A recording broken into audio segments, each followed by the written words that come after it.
नमस्कार दोस्तों, स्वागत है आप सभी का स्टडी आईक्यू में। मैं हूं आपका दोस्त राहुल सायगांवकर। दोस्तों, आज हम लोग अगस्त 2024 मंथ के करंट अफेयर्स के डिस्कशन के लिए जुड़े हुए हैं, जहां पे मैं आपके साथ स्पेसिफिकली डिस्कस करने वाला हूं साइंस एंड टेक्नोलॉजी के साथ जुड़े हुए जो भी इंपॉर्टेंट न्यूज़ थे, जो भी इंपॉर्टेंट कंटेंट था फॉर मंथ ऑफ अगस्त। मैं चाहता हूं कि आप यहां पे दो चीजों पे फोकस करें। पहली चीज ऑफ कोर्स द कंटेंट, और दूसरी चीज कि इंटरकनेक्शन कैसे करना है, यानी कि जो भी आपका न्यूज का स्निपेट रहेगा उस न्यूज के स्निपेट को आपको किस तरह से तैयार करना है। वो न्यूज तो आपके लिए जरूरी बन जाती है, लेकिन थोड़ा सा उसके अगल बगल वाली चीजें, all the other nitty gritties, we call it as the other linkages, वो भी आपको समझना है। तो इन दोनों चीजों पे आपको फोकस करना है, ठीक है। तो चलिए शुरुआत करते हैं हमारे डिस्कशन की। यहाँ पे मैंने टॉपिक्स जो है साइंस एंड टेक्नोलॉजी के उसको सेग्रीगेट किया है। शुरुआती दौर में हम लोग स्पेस से जुड़ी हुई कुछ न्यूज़ के बारे में चर्चा करेंगे, then will talk about biotechnology, health, diseases, and then will talk about IT and other miscellaneous topics, IT, energy and other topics, ठीक है। तो चलिए शुरुआत करते हैं स्पेस बेस्ड डिस्कशन से। चंद्रयान 4 काफी चर्चा में रहा है, आई एम क्वाइट श्योर कि आपने इसको सुना होगा। कॉन्टेक्स्ट ये है कि हमारे देश में पहली बार नेशनल स्पेस डे अनाउंस किया गया। You do understand that the national space day for the first time it was announced by the government to commemorate the achievement, one of the greatest achievement of Chandrayaan 3। Chandrayaan 3 पिछले साल इसी तारीख पे, अगस्त 23 तारीख को land हुआ था। आप जानते हो कि चंद्रयान 3 के अंदर हम लोगों ने एक लैंडर भेजा था, एक रोवर भेजा था। विक्रम लैंडर था, प्रज्ञान रोवर था। आप सभी ने उन इमेजेस को जरूर देखा होगा। एक साल कंप्लीट हो चुका है। उस चीज को कमेमोरेट करने के लिए नेशनल स्पेस डे हम लोगों ने अनाउंस किया था। और नेशनल स्पेस डे अगस्त 23 2024 फर्स्ट स्पेस डे, जिसका थीम था touching lives while touching the moon, India space saga, इस साल का जो थीम था। अब उस दिन, नेशनल स्पेस डे वाले दिन, यहां पे इसरो ने अपना प्लान बताया कि हम अगला जो हमारा चांद के लिए मिशन होगा that would be Chandrayaan 4, and the expected time, Chandrayaan 4 कब लॉन्च होने वाला है? 2027 टेंटेटिव डेट है, तो कोई फिक्स डेट नहीं है, टेंटेटिव डेट है। तो इसके ऊपर जो भी खबरें आएंगी उसको आपको ध्यान जरूर देना है। लेकिन अब हम लोग थोड़ा सा समझेंगे कि ये चंद्रयान 4 क्या प्लान है। आप जानते हो कि चंद्रयान 2 के अंदर हम लोग का पहला प्लान था, जो इनिशियल प्लान था, कि हम लोग एक ऑर्बिटर भेजेंगे, एक लैंडर भेजेंगे, एक रोवर भेजेंगे। लेकिन चंद्रयान 2 के अंदर orbiter was successful, whereas the Vikram lander in the Chandrayaan 2 it crash landed। तो उसीलिए हम लोगों ने Chandrayaan 3 as a followup mission भेजा था, जो पिछले साल सक्सेस रहा। लैंडर ने स्मूथ लैंडिंग की near the southern pole, not exactly on south pole, near the southern pole. और उसके बाद जो प्रज्ञान रोवर था वो भी उसके अंदर से काफ़ी अच्छे से लॉन्च हुआ। हम लोगों ने सारी उसकी इमेजेस ज़रूर देखी। और चंद्रयान 4 में क्या होगा? चंद्रयान 4 में यही मिशन, यानी कि हम लोग लैंड करेंगे, उसके बाद हम लोग एक सैंपल कलेक्ट करेंगे। तो चंद्रयान 4 का प्लानिंग क्या है कि लूनार, यानी कि मून के ऊपर से हम लोग सैंपल लाएंगे धरती पे। यहां पे हमारा एक और जो मिशन है, एक और जो प्रोग्राम है, आने वाले समय में इसरो इसको प्लान कर रहा है, समथिंग कॉल्ड एज स्पेडेक्स, जिसको हम लोग स्पेस डॉकिंग एक्सपेरिमेंट भी कहते हैं। शॉर्ट में इसको स्पेडेक्स के नाम से हम लोग जानते हैं, SPADEX, स्पेडेक्स। तो स्पेडेक्स क्या है? जहां पे एक टारगेट होगा, एक चेजर होगा। तो टारगेट को चेजर चेज करेगा और उसके साथ रॉन्डेवू करेगा, उसके साथ डॉक करेगा। आपने मूवीज वगैरह में देखा होगा कि एक स्पेसक्राफ्ट है, दूसरा स्पेसक्राफ्ट है, वो उससे जाके अटैच होगा या फिर दोनों के बीच किसी तरह का कनेक्शन होगा। तो SpaDeX experiment is just like that, जो आने वाले समय में हम लोग करने वाले हैं। और स्पेडेक्स का बहुत बड़ा महत्व रहने वाला है। इसी तरह का आइडिया, यानी कि हम लोग अब अगली बार चंद्रयान 4 में मून पे पहुंचेंगे, मून पे हम लोग सैंपल कलेक्ट करेंगे और मून से लॉन्च होगा। यानी कि दो होंगे, लॉन्च 1, लॉन्च 2। पहले मून पे जाएंगे, मून पे सैंपल कलेक्ट करेंगे, फिर मून से लॉन्च होगा। जब मून से लॉन्च होगा, मून पे जो ऑर्बिटर होगा ना, that is going to collect the sample and it is going to reenter the sample into earth. Although मैंने बहुत ही सिंपल टर्म्स में, सिंपल लैंग्वेज में मैंने आपको बता दिया है, बट इसके पीछे यू डू अंडरस्टैंड काफ़ी टेक्निकल डिफिकल्टीज, टेक्निकल डेवलपमेंट्स काफ़ी आएंगी, जिसके ऊपर हम लोग नज़र रखेंगे। It is going to happen in 2027।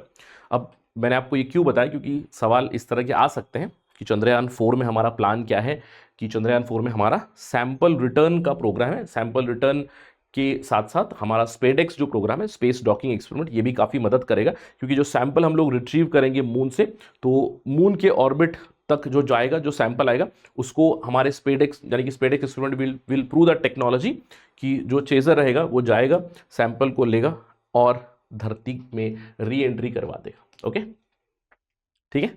So that is about Chandrayaan 4, ध्यान रखना इस चीज को। चंद्रयान के अलावा एक और चीज भी खबर में थी, that was EOS 8। I am quite sure कि आपने इसको जरूर फॉलो किया होगा। इनफैक्ट 2024 जो साल है ना, बहुत जरूरी साल है स्पेस रिसर्च के पर्सपेक्टिव से, क्योंकि 2024 में हर महीने में एक ना एक लॉन्च है। तो सितंबर में भी एक लॉन्च होगा, उसके बारे में हम लोग चर्चा करेंगे।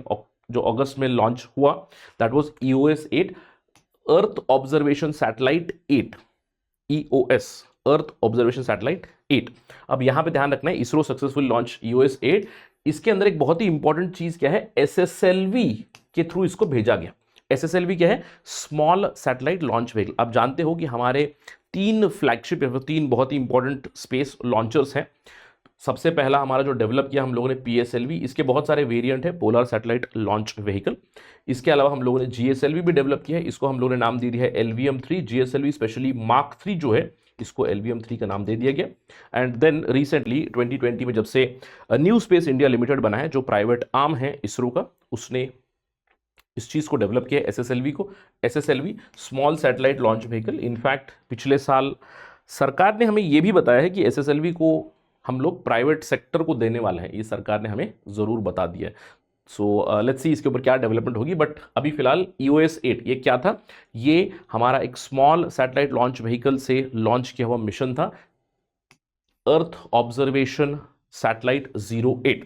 तो satellite it included technologies like integrated avionics technology, flexible solar panels और एडवांस्ड एंटीनास थे। क्योंकि अर्थ ऑब्जर्वेशन करनी है तो इसके साथ हम लोग कुछ स्पेसिफिक पेलोड भेजेंगे, जैसे कि कोई कैमरा होगा, कोई सेंसर होगा। We sent electro optical infrared payload, जिसको EOIR कहा जाता है, electro optical infrared payload. This is for sensing in the infrared range. इसके अलावा हमारा ग्लोबल नेविगेशन सैटेलाइट सिस्टम भी कनेक्टेड है, it is connected to GPS as well. And we also send something called as a dosimeter. अब ये डॉसीमीटर बड़ा जरूरी है, इसको इसरो ने बताया है कि जो डॉसीमीटर हम लोगों ने भेजा है, अल्ट्रा वायलेट डॉसीमीटर जो हम लोगों ने भेजा है, it is going to help us with our Gaganyaan mission. जो आने वाले समय हम लोग गगनयान लॉन्च करने वाले, वहाँ पे जो हमारे व्योमनॉट्स होंगे, यानी कि जो एस्ट्रोनॉट्स होंगे, उनके ऊपर किस तरह की UV रेडिएशन हो सकती है, फिर किस तरह की UV radiation they might be experiencing, उसको कंटिन्यूसली असेस करने के लिए डॉसीमीटर will be there.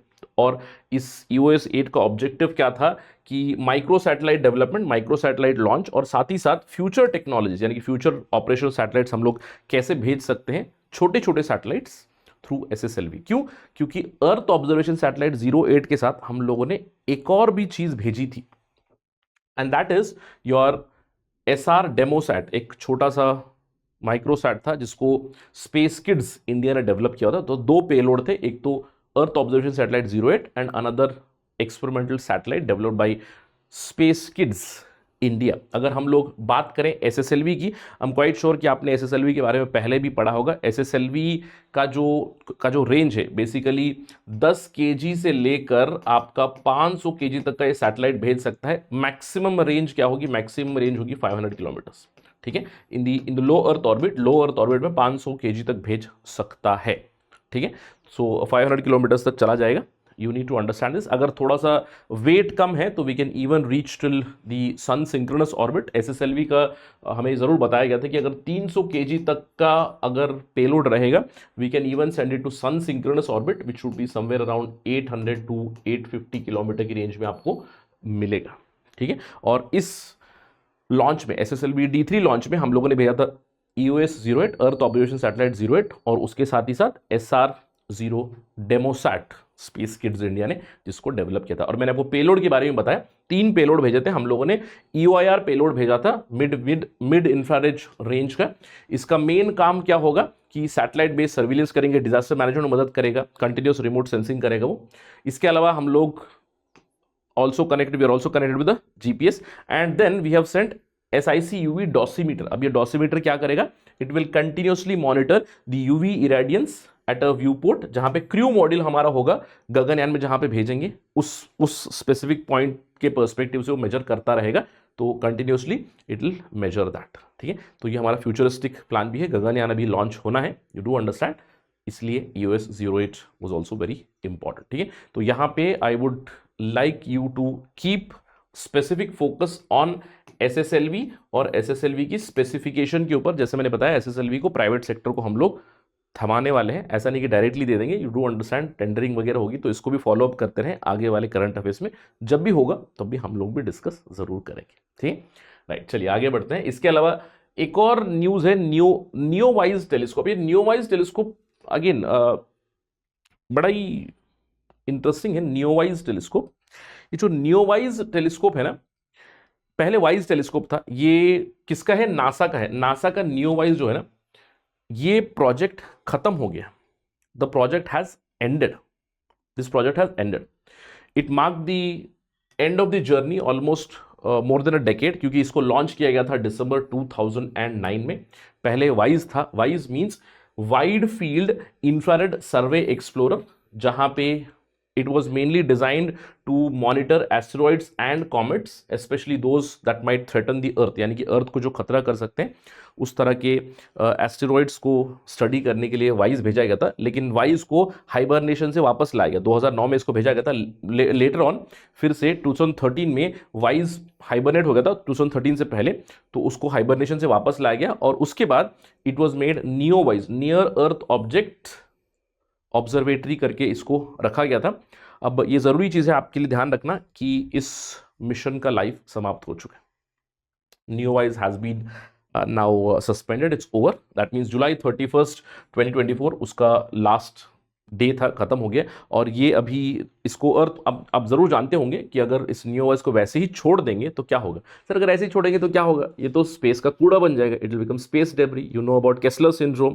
Kessler syndrome क्या है? एक ऐसा हाइपोथेटिकल सिनारियो है जहाँ पे मल्टीपल कैस्केडिंग जो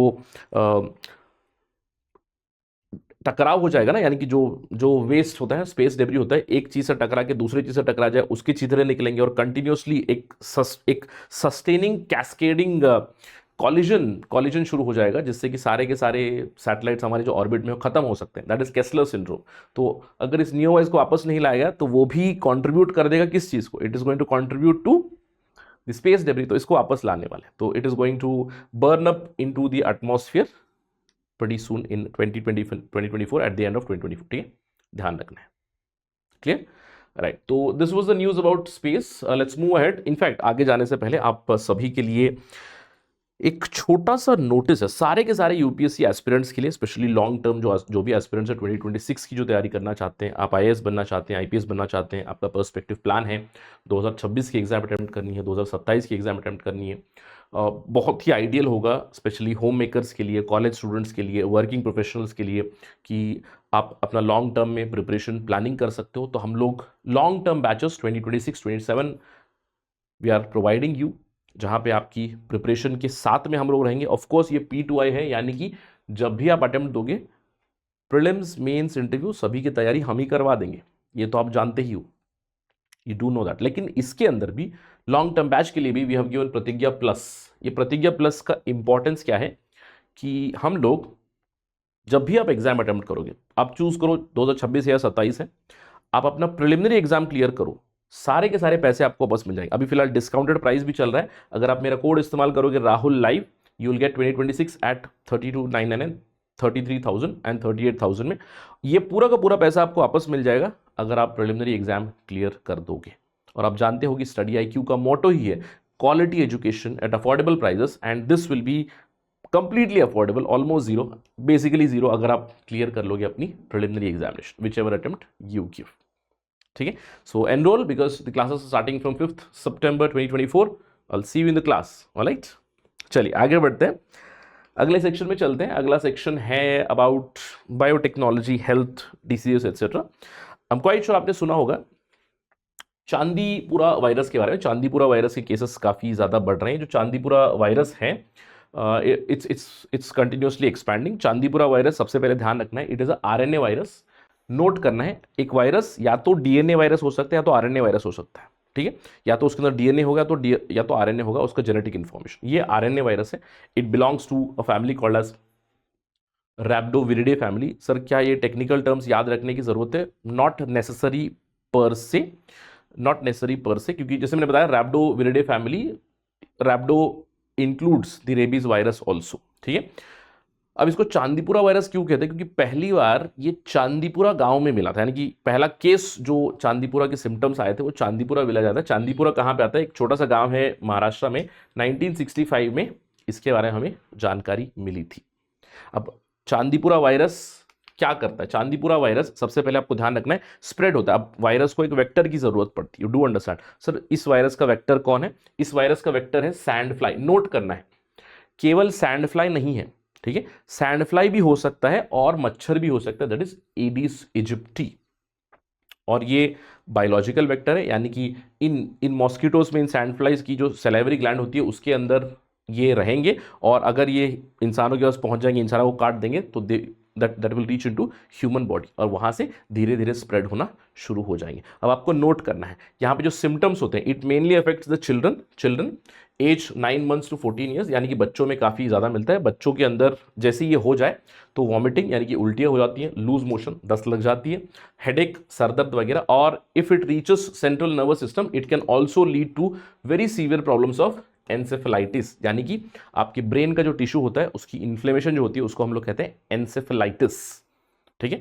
तो एंसेफेलाइटिस भी कॉज कर सकता है। अब नोट करना है सर अगर किसी को ये चांदीपुरा वायरस डिसीज हुआ तो क्या करना है। देखो वायरस अगर हमको हो गया तो वायरस से ऑटोमेटिकली इम्यून सिस्टम लड़ सकता है, बस आपको खुद को हेल्दी रखना है। तो यहाँ पे आपको ध्यान रखना है there is no specific antiviral treatment etcetera, ठीक है।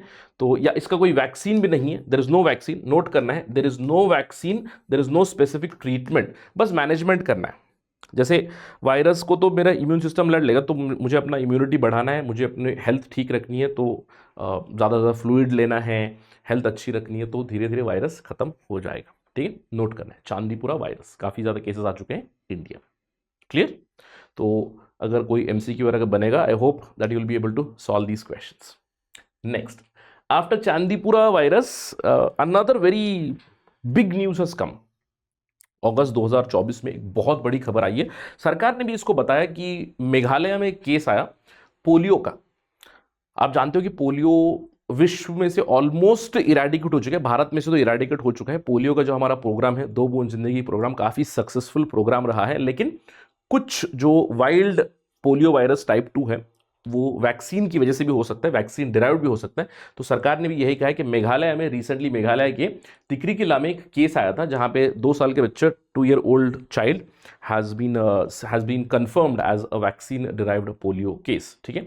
अब नोट करना ही बहुत जरूरी है, इसको समझते हैं, इस न्यूज़ को समझते हैं, पोलियो को भी समझना है। आई एम क्वाइट श्योर कि आपने पोलियो के बारे में बहुत सारी चीज़ें पढ़ी होंगी, बट पोलियो क्या है, polio it's a very dangerous disease. सबसे पहले ध्यान रखना है it's a highly infectious viral disease, और सबसे ज़्यादा ये जो प्रॉब्लम करता है वो बच्चों में करता है, यानी कि 5 साल से जो कम एज के बच्चे होते हैं उनका इम्यून सिस्टम स्ट्रांग होता नहीं है, तो वायरस अगर उनमें चला जाए तो उनमें पैरालिसिस कर सकता है।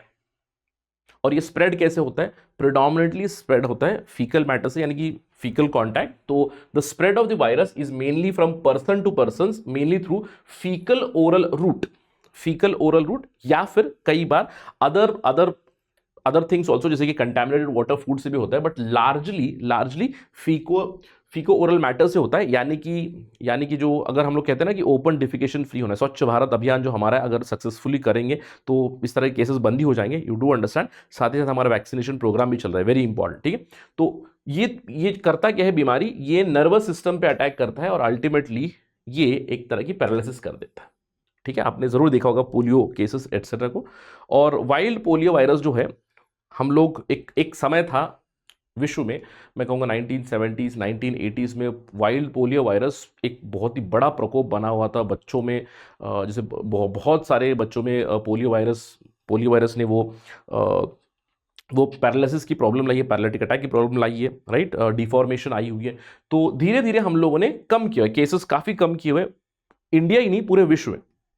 और इस पूरे प्रोग्राम को वर्ल्ड हेल्थ ऑर्गेनाइजेशन स्पीयरहेड कर रहा है कि हम लोग पूरे विश्व को पोलियो फ्री बनाना चाहते हैं, और ऑलमोस्ट बना भी चुके हैं। अब अगर आप देखोगे पोलियो वायरस को, 3 तरह के पोलियो वायरस के टाइप मिलते हैं, जिसको हम लोग कहते हैं पोलियो वायरस वाइल्ड टाइप। ध्यान रखना है, वाइल्ड टाइप। अब ये जो वाइल्ड पोलियो वायरस है, स्प्रेड होता रहता है continuously, you do understand, person to person spread होता रहता है ना। तो वाइल्ड पोलियो वायरस जो है टाइप वन अभी भी है, टाइप 1 अभी भी है। 2024 के बाद कुछ केसेस इसके आपको मिलेंगे। टाइप 1 के इट इज स्टिल देयर, ठीक है। टाइप 1 इरेडिकेट नहीं हुआ है। टाइप 2 कंप्लीटली इरेडिकेट हो चुका है 1999 में। टाइप 3 हम लोग इसको इरेडिकेट कर चुके हैं। पिछला नोन केस 2012 में आया था और WHO ने सर्टिफिकेट भी दे दिया पूरे वर्ल्ड को कि भैया type 2 is gone, type 3 is also gone, both are gone. लेकिन टाइप 1 के अभी भी कुछ कुछ केसेस मिलते हैं, प्रिडोमिनेंटली हमारे पड़ोसी मुल्कों में। अगर आप देखोगे 2022 तक केवल 2 देश थे पूरे विश्व में, पाकिस्तान और अफगानिस्तान, जहां पे आपको ये टाइप 1 के केसेस, वाइल्ड पोलियो वायरस के केसेस अभी भी वहां पे प्रिवेलेंट है, ठीक है। अब आपके दिमाग में सवाल आ रहा होगा, सर आप मुझे इंडिया के बारे में बताओ, है ना। ये अब क्या ये वाइल्ड था? नहीं, ये वाइल्ड नहीं था, क्योंकि हम लोगों ने हटा दिया ऑलरेडी। हमारे यहाँ पे ना टाइप 1 है, ना टाइप 2 है, ना टाइप 3 है, कुछ भी नहीं है हमारे यहाँ पे, नहीं है। अब सवाल उठते सर कैसे हटाए इस चीज़ को? हम लोगों ने वैक्सीन दी, बच्चों को वैक्सीन देते हैं। जैसे आपने अमिताभ का ऐड तो देखा होगा, आते रहते हैं, हमारा मिशन इंद्रधनुष में है पोलियो वैक्सीनेशन। अमिताभ जी तो आते हैं, कहते हैं दो बूंद जिंदगी की बच्चों को जरूर देनी है ना, यू मस्ट हैव सीन। तो हमारे यहाँ पे काफी एक्सटेंसिव इम्यूनाइजेशन प्रोग्राम है, जिसकी वजह से हम लोग इसको इरेडिकेट कर चुके, तीनों चीजें हमारे यहाँ से जा चुकी। लेकिन कई बार होता क्या है कि हम लोग जो डोसेस देते हैं, अब देखो हमारे यहाँ पे ओपीवी देते हैं, आपने देखा होगा ना, 2 बूंद जिंदगी की, यानी कि ओपीवी, ओरल पोलियो वैक्सीन, ठीक है। अभी जो ओरल पोलियो वैक्सीन होता है, ये जो पोलियो वैक्सीन क्या होता है, ये वीक एटेन्यूएटेड वैक्सीन होता है, यानी कि ये कमजोर वैक्सीन है। जो बच्चों को हम लोग 2 बूंद जिंदगी की देते हैं, वो क्या है, वो वीक पोलियो वायरस का एक स्ट्रेन है। क्यों? क्योंकि बच्चों की जो इम्यून सिस्टम है वो उस वायरस को समझे और अगली बार अगर रियल वायरस ने हार्म किया तो उसको खत्म कर दे। That is you do understand the concept of vaccination, isn't it? That's the same concept. लेकिन होता क्या है, ओपीवी के साथ एक दिक्कत होती है, क्योंकि हम लोग यहां पे एक weak strain, attenuated strain polio का ही दे रहे हैं। तो कई बार होता क्या है कि एडवर्स, इन बहुत ही rare case, in very rare cases, कई बार एडवर्स इंपैक्ट भी हो सकता है, जिसकी वजह से वायरस इंड्यूस्ड, या फिर उस वायरस की वजह से ही या फिर उस वैक्सीन की वजह से, मैं कहूंगा वायरस मतलब वीक वायरस जो है, उस वैक्सीन की वजह से कई बार पोलियो का अटैक हो सकता है। तो VAPP हो सकता है, वायरस एक्वायर्ड पैरालाइटिक पोलियो हो सकता है, कुछ केसेस इस तरह के आ चुके हैं। या फिर वैक्सीन डिराइव्ड पोलियो वायरस भी हो सकता है, VDPV। और कई बार होता क्या है कि अगर वैक्सीन डिराइव्ड पोलियो वायरस है, वो भी स्प्रेड भी हो सकता है, contagious vaccine derived polio virus भी हो सकता है, बहुत ही रेयर केसेस में, in very very rare cases, it's a rare phenomena.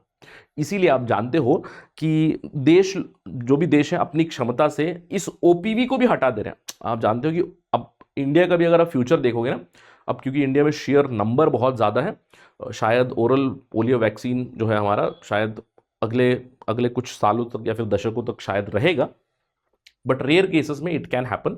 और जैसे सरकार ने बताया ना, मेघालय में it was this only vaccine derived polio virus case, it was not wild polio virus case. अब इसीलिए हम लोग मूव किस तरफ कर रहे हैं कि OPV का खतरा है, OPV से छोटा सा खतरा है। प्लीज ट्राई टू अंडरस्टैंड कि यहां पे बहुत ही rarest of the rare instances में हो सकता है, क्योंकि अगर आप देखोगे number of doses, 10 billion doses अभी तक दे चुके हैं ओरल पोलियो वैक्सीन की। तो एक्सट्रीमली रेयर केसेस में, इक्का दुक्का केसेस में इस तरह की चीजें हो सकती है। तो इसीलिए इंजेक्टेबल पोलियो वायरस है। इंजेक्टेबल का मतलब क्या है? इंजेक्टेबल में कंप्लीटली इनएक्टिवेटेड ही होगा, कंप्लीटली इनएक्टिवेटेड वायरस इंजेक्ट करते हैं बॉडी के अंदर, तो इंजेक्शन के थ्रू देते हैं। आपने देखा होगा, हम भी देते हैं, इंडिया भी देता है, लेकिन इंडिया में प्योरली IPV नहीं है, प्योरली इंजेक्टेबल पोलियो वायरस अभी तक नहीं आया। OPV और IPV का मिक्सचर है, क्योंकि हमारा जो मिशन इंद्रधनुष में है, जो शेड्यूल बना हुआ है ना बच्चों की इम्यूनाइजेशन के लिए, उसके अंदर IPV भी है, यानी कि इंजेक्टेबल पोलियो वायरस भी दिया जाता है, पोलियो वैक्सीन दिया जाता है, pardon me, injectable polio vaccine दिया जाता है, बट लार्जली हम लोग OPV इस्तेमाल करते हैं। अब जो डेवलप कंट्रीज हैं उन्होंने ऑलरेडी IPV की तरफ मूवमेंट कर लिया है, जैसे कि फॉर इंस्टेंस USA है। अब US 2000 से, सन 2000 से उन्होंने देखा कि अरे भैया OPV यानी कि जो ओरल पोलियो वैक्सीन है, उससे शायद वैक्सीन डिराइव्ड पोलियो केसेस आ सकते हैं, तो मैं इसको पूरा ही हटा देता हूँ। तो 2000 से ही वो केवल इंजेक्टेबल पोलियो वैक्सीन ही देते हैं। इंडिया में भी धीरे धीरे आ चुका है, बट इंडिया में ओपीवी है अभी भी, वीकेंड पोलियो वायरस, उसकी वजह से रेयर केसेस में हो सकता है, that was what was seen with Meghalaya, and it is not wild type, ये आपको ध्यान रखना है, बहुत जरूरी, ठीक है। I hope all things are clear to you regarding this polio issue, ठीक है। आगे बढ़ते हैं, मंकी पॉक्स, इसके बारे में तो सुना ही होगा, है ना, इसके बारे में सुना ही होगा। पिछले महीने में काफ़ी खबरें आई थी मंकी पॉक्स के ऊपर। WHO के जो डायरेक्टर जनरल है उन्होंने घोषणा कर दी कि मंकी पॉक्स एक पब्लिक हेल्थ इमरजेंसी बन चुका है, that too an international concern, क्योंकि बहुत सारे देशों में मंकी पॉक्स के केसेस पाए गए। मंकी पॉक्स में कुछ इस तरह के सिम्टम आ जाते हैं, कुछ तरह के बॉयल बन जाते हैं, बहुत हाई फीवर आ जाता है। अब मंकी पॉक्स है क्या? ये एक वायरल डिसीज है, ये तो आपको पता है ना। Monkey pox is a viral disease, यानी कि वायरस से आता है। किस वायरस से आता है? मंकी पॉक्स वायरस से आता है, ठीक है। अब सवाल उठता है, ये जो मंकी पॉक्स वायरस है, it is of pox genus, जैसे smallpox, chicken pox etcetera, monkeypox विरिडे family का, पॉक्स विरिडे फैमिली का। अब नोट करना है, ये ओरिजिनेट हुआ था डेमोक्रेटिक रिपब्लिक ऑफ कॉन्गो से। अब साइंटिस्ट अभी भी काफी इसके ऊपर रिसर्च कर रहे हैं कि भैया इसका वेक्टर क्या है, ये फिर कैसे स्प्रेड हुआ। प्रिडोमिनेटली कहते हैं कि पहले मंकीज से, यानी कि बंदरों से, एप्स से आया फ्रॉम अफ्रीकन रीजन, बट केवल बंदर ही नहीं है अभी फिलहाल। अगर आप वेक्टर की बात करें, vector can also be rat, mice, squirrel etcetera, they can also be vectors of monkey pox virus. अगर किसी को मंकी पॉक्स वायरस हो जाए तो इन्फेक्टेड पेशेंट के ऊपर इस तरह के रैशेस बन जाते हैं, जो मैंने आपको ऑलरेडी बताया, इस तरह के रैशेस बन जाते हैं सिमिलर टू चिकन पॉक्स। साथ ही साथ बहुत ही हाई फीवर आता है, हेडेक आता है। और ये जो मंकी पॉक्स वायरस है ना, स्प्रेड होता है, it spreads through contact of blood और इवन बॉडीली फ्लूइड्स, ठीक है। तो human transmission is also possible, ध्यान रखना है, human transmission is also possible because of bodily fluids, जैसे कि किसी ने छींक दिया, बॉडी फ्लूइड्स ट्रांसफर हो गए, इस तरह से भी ट्रांसमिशन हो सकता है। जब आप वल्नरेबिलिटी की बात करो, उतना ज्यादा खतरनाक नहीं, यानी कि फेटालिटी की रेट बहुत कम है। फेटालिटी रेट अगर आप बात करो, सीवियर केसेस में fatality rate can reach up to 3 to 6%, यानी कि अगर 100 लोगों को हुआ है तो 3 से 6 लोगों की मृत्यु हो सकती है। लो फेटालिटी रेट है, इसको ध्यान रखना है, मैनेज कर सकते हैं, है ना। Monkey pox is self limited disease, यानी कि अगर आपको हो गया, वो आ जाएगा, आपका बॉडी उससे लड़ लेगा, ठीक हो जाओगे, आगे नहीं आएगी, क्योंकि आपकी बॉडी को पता है ना कि now you are immune from that, correct, ठीक है। Very similar to that chicken pox, chicken pox. तो मंकी पॉक्स, लेकिन स्प्रेड काफी ज्यादा हो रहा है, स्प्रेड हो रहा है, और कुछ केसेस में you do understand that the mortality rate is still around 5%, I would say 3 to 5, that is still significant, although we talk in terms of numbers, but those are human lifes, ये आपको समझने की जरूरत है, ठीक है, right. Monkey pox के अलावा डायबिटीज भी काफी चर्चा में, डायबिटीज और आर्टिफिशियल स्वीटनर। ये इनफैक्ट मैं 2 न्यूज एक ही साथ में डिस्कस कर रहा हूं ताकि आपको अच्छे से समझ में आए, ठीक है। हाल ही में हुआ क्या, कंटेक्स्ट क्या है डायबिटीज का, कि recently there was a 8th annual conference on diabetes in New Delhi, diabetes related to pregnancy, ठीक है। तो इसके बारे में कि कैसे हम लोग जेस्टेशनल डायबिटीज को ट्रीट कर सकते हैं, इसके ऊपर एक स्टडी हुई थी। तो हमें समझने की जरूरत है कि डायबिटीज है क्या सबसे पहले, और इसकी मैनेजमेंट कैसे होती है। देखो, डायबिटीज 3 तरह की होती है, they can be 3 types of diabetes, type 1, type 2 and gestational diabetes. अब जेस्टेशनल डायबिटीज, इसका तो नाम पता चली हो गया, जेस्टेशनल डायबिटीज कहां होगा, it will happen in women, that too pregnant. क्यों? जेस्टेशन क्या होता है, 9 महीने का जेस्टेशन पीरियड होता है ह्यूमंस में। आप जानते हो कि अब अगर if a lady is pregnant, then she will be developing the foetus, यानी कि उनके बॉडी के अंदर जो फीटस है वो डेवलप होता है, 9 महीने का जेस्टेशन पीरियड है। तो उस जेस्टेशन के टाइम पे कुछ बेसिकली कुछ ट्राइमेस्टर में आपको डायबिटीज होता है, यानी कि लो शुगर हो सकता है, ठीक है। आपको ध्यान रखना, यानी कि not just low sugar, diabetes sugar management में दिक्कत है, pardon me, I wouldn't call it low sugar पर से, बट डायबिटीज मैनेजमेंट में दिक्कत आ सकती है, यानी कि आपका जो इंसुलिन रेगुलेशन है, इंसुलिन यूटिलाइजेशन है, उसके साथ जुड़ा हुआ प्रॉब्लम हो सकता है। तो कई बार जैसे उसकी वजह से यू विल फाइंड डिजीनेस, थोड़ा सा डिजीनेस, हेडेक, आंखों के सामने जैसे हुआ था ना कि सफ़ेदी आ गई है, कुछ इस तरह से।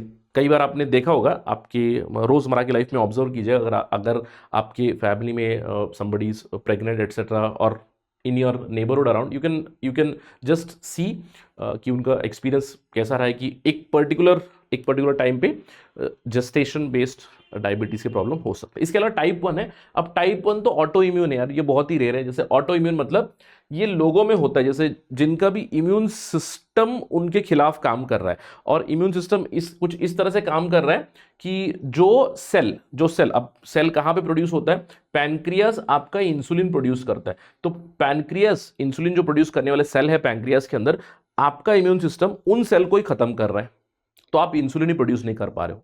तो ये तो ऑटो इम्यून डिसऑर्डर है, इसको मैनेज करना पड़ेगा। दूसरा है ये जो हम खुद डायबिटीज करवा लेते हैं ना, उसको बोलते हैं टाइप 2 डायबिटीज। ये this is a lifestyle disorder, mainly lifestyle है ये। अब अगर किसी ने आपको बोला ना कि मुझे डायबिटीज है, तो समझ लेना कि मोस्ट प्रॉब्ली टाइप 2 डायबिटीज है। क्यों?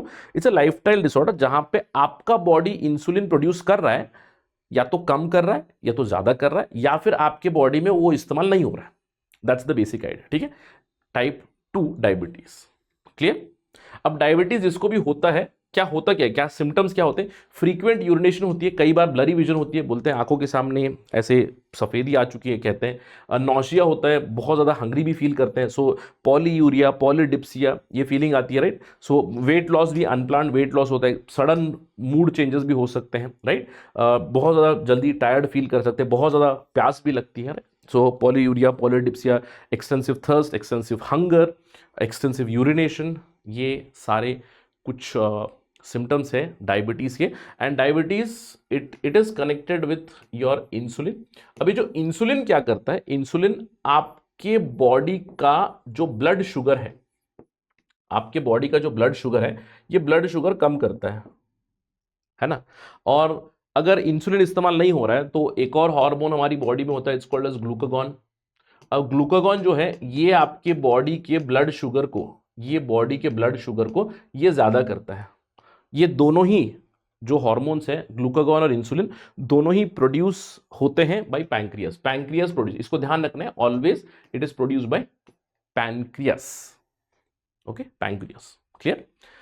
इसके अलावा एक और भी खबर आई थी रिगार्डिंग आर्टिफिशियल स्वीटनर, क्योंकि डायबिटीज के बारे में बात करें तो डायबिटीज मैनेजमेंट हम लोग कैसे करेंगे, specially type 2 diabetes. Type 2 is lifestyle disorder ना, आप जानते हो लाइफस्टाइल डिसऑर्डर कि इंसुलिन बॉडी में कमी हो रही है, फिर इंसुलिन रेगुलेशन नहीं हो रहा है, इंसुलिन इस्तेमाल नहीं हो रहा है, सम ऑफ दीज प्रॉब्लम्स। तो यहां पे जब भी आप खाना खाओगे, यू डू अंडरस्टैंड कि आपका ब्लड शुगर लेवल बढ़ जाएगा। अगर ब्लड शुगर लेवल बढ़ेगा तो उसको कम करना है, तो इंसुलिन चाहिए। लेकिन इंसुलिन जो प्रोड्यूस हो रहा है या तो कम प्रोड्यूस हो रहा है, जो यूज नहीं हो रहा है, तो बॉडी में ब्लड शुगर ज्यादा ही रहेगा ना। तो इसका सोल्यूशन क्या है? एक आप आइडिया देख सकते हो ना, आजकल ऐड आते हैं शुगर फ्री, शुगर फ्री बोलते 0 कैलोरीज, कंप्लीटली 0 कैलोरीज, मतलब स्वीट है, मतलब टेस्ट में स्वीट है लेकिन कैलोरीज नहीं है। अगर कैलोरीज नहीं है तो शुगर के अंदर ग्लूकोज नहीं बढ़ रहा है। तो रिसेंटली एक पर्टिकुलर आइटम देखा गया, सुक्रोलोस करके ना, सुक्रोलोस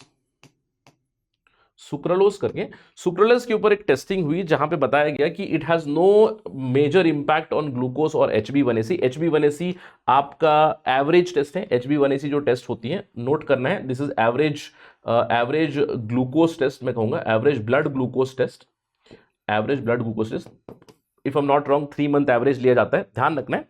तो यहां पे मार्जिनल इंपैक्ट था, no adverse impact on the glucose, लेकिन मार्जिनल इंप्रूवमेंट जरूर था व्यक्ति के बॉडी वेट मैनेजमेंट में और वेस्ट सर्कम्फरेंस में कमी भी हुई। तो sucralose can be one of the alternatives, और sucralose can be used as a sweetener, artificial sweetener. और आप जानते हो कि आजकल आर्टिफिशियल स्वीटनर काफी चर्चा में है, आपने जरूर सुना होगा, बहुत सारे एडवर्टाइजमेंट आ रहे हैं आजकल कि ये शुगर फ्री ले लो, ये स्टीविया ले लो, बहुत सारे उसके अंदर होता है क्या, एस्पर्टेम, अलग अलग तरह के केमिकल्स है जो स्वीटनर होते हैं, यानी कि जो दूध के अंदर डालो या फिर चाय के अंदर डालो, मीठा होता है लेकिन आपको कैलोरी नहीं दे रहा है। Interesting, right. लेकिन रिसेंट टाइम्स में WHO ने क्या किया, WHO ने बहुत सारे इस तरह के आर्टिफिशियल स्वीटनर्स के ऊपर एक इंडिकेशन जरूर दिया है कि भैया ये खतरनाक हो सकते हैं। जैसे कि WHO ने वार्न किया है एस सल्फेम के बारे में, एस्पर्टेम के बारे में, एडवांटेम के बारे में, साइक्लामेट्स के बारे में, नियोटेम के बारे में, बहुत सारे, कि इस तरह की चीजें आप इस्तेमाल नहीं करें, लॉन्ग टर्म में शायद ये आपके साथ कुछ प्रॉब्लम कर सकते हैं। अब इसके चलते हाल ही में एक टेस्टिंग हुई, किस चीज की, सुक्रोलोस की। अब सुक्रोलोस शायद एक ऐसा आंसर बन सकता है कि भैया 0 कैलोरी है, ये सुक्रोज का समझ लो, सुक्रोज को सप्लीमेंट, सुक्रोज को रिप्लेस करने के, नॉट नॉट सप्लीमेंट, सुक्रोज को रिप्लेस करने के लिए मैं कहूंगा। तो ये एक नो कैलोरी स्वीटनर बनेगा, जहां पे आपका शुगर इनटेक वो कम कर सकता है। शुगर ही है, शुगर मॉलिक्यूल में क्लोरीन ऐड किया गया, उसको हम लोग कहते हैं सुक्रोलोज, यानी कि सुक्रोज के अंदर अगर क्लोरीन ऐड किया गया तो सुक्रोलोज बन जाता है, राइट। क्लोराइड ऐड कर दो, सुक्रोलोज। अब यहां पे रीसेंट स्टडी में ये बताया गया कि इसका जो स्ट्रक्चर है करेगा क्या, कि एंजाइम को इसको ब्रेक डाउन करने में प्रिवेंट करेगा, यानी कि सुक्रोलोज, कभी सुक्रोज बनेगा नहीं, शुगर मॉलिक्यूल बनेगा नहीं, तो सुक्रोलोज करके ही रहेगा, तो आपकी बॉडी में कैलोरी देगा ही नहीं। अगेन अर्ली डेज है, शायद एक रिप्लेसमेंट बन सकता है, इसको ध्यान रखना है। ओके, तो कई बार एमसीक्यू बन सकते हैं, टाइप 1 डायबिटीज़ क्या है, टाइप 2 डायबिटीज़ क्या है, सुक्रोलोज टर्म के ऊपर भी बन सकता है, ठीक है। या फिर सिंपल तरह के, consider the following, aspartame, acesulfame, advantame, neotame, ये क्या है, आर्टिफिशियल स्वीटनेस है। इस तरह के भी सवाल जरूर बन सकते हैं, ध्यान देगा, राइट। चलिए आगे बढ़ते हैं, let's talk about jock itch. अब ये जॉक इच है ना, जॉक इच एक तरह का फंगल डिसऑर्डर, एक फंगल प्रॉब्लम है। अब इच मतलब क्या है, खुजली है ना, जॉक इच। अब ये जॉक इच मतलब जहाँ पे भी बहुत ही परस्पायरिंग एरियाज होते हैं, यानी कि अंडरआर्म्स हो गए, आपके इनर थाइस हो गए, वहाँ पे इचिंग फीलिंग, इचिंग सेंसेशन आती है। क्यों? Because of fungal infection. और हाल ही में ये बताया गया कि लोग इस फंगल इन्फेक्शन को कुछ इस तरह से इनडिस्क्रिमिनेटली ट्रीट कर रहे हैं ना, कि वो ड्रग रेजिस्टेंट बनता जा रहा है। तो ड्रग रेजिस्टेंट फंगल इन्फेक्शन हो रहा है बिकॉज ऑफ ट्राइकोफाइटॉन इंडोटिनी। ये एक फंगाई है, फिलामेंटस फंगाई है, जो आपकी स्किन के पास, या फिर केराटिन जो स्किन का लेयर होता है जस्ट अंडरनीथ द स्किन, घर बना लेगा, कॉलोनी बना लेगा और खुजली कराता रहता है, खुजली कराता था। तो रिसेंटली एक स्टडी पब्लिश हुई जहां पे बताया गया कि ड्रग रेजिस्टेंट फंगल इन्फेक्शंस एक थ्रेट बन रहे हैं। जॉक इच उसका एक केस स्टडी है। जैसे कि ट्राइकोफाइटॉन इंडोटिनी जो है, ये एक डर्मेटोफाइट है। डर्मेटोफाइट मतलब स्किन बेस्ड फंगाई है, जिसको हम लोग कहते हैं रिंगवर्म है, दाद खुजली हम लोग कहते हैं ना, हिंदी में कहते हैं दाद खुजली एटसेट्रा। तो ये करता क्या है, स्किन के नीचे आपकी कॉलोनी बना लेगा और इचिंग करवा देगा, तो जॉक इच, राइट। अब खबर यह है कि लोग इसको बहुत ही इनडिस्क्रिमिनेटली ट्रीट करने की कोशिश कर रहे हैं। कैसे? स्टेरॉयडल क्रीम का इस्तेमाल करके, अलग अलग स्टेरॉयड बेस्ड क्रीम का इस्तेमाल करके सोच रहे हैं कि ये डर्मेटोफाइट जो है, ट्राइकोफाइटॉन इंडोटिनी, ये खत्म हो जाएगा। लेकिन ये ड्रग रेजिस्टेंट बनता हुआ जा रहा है।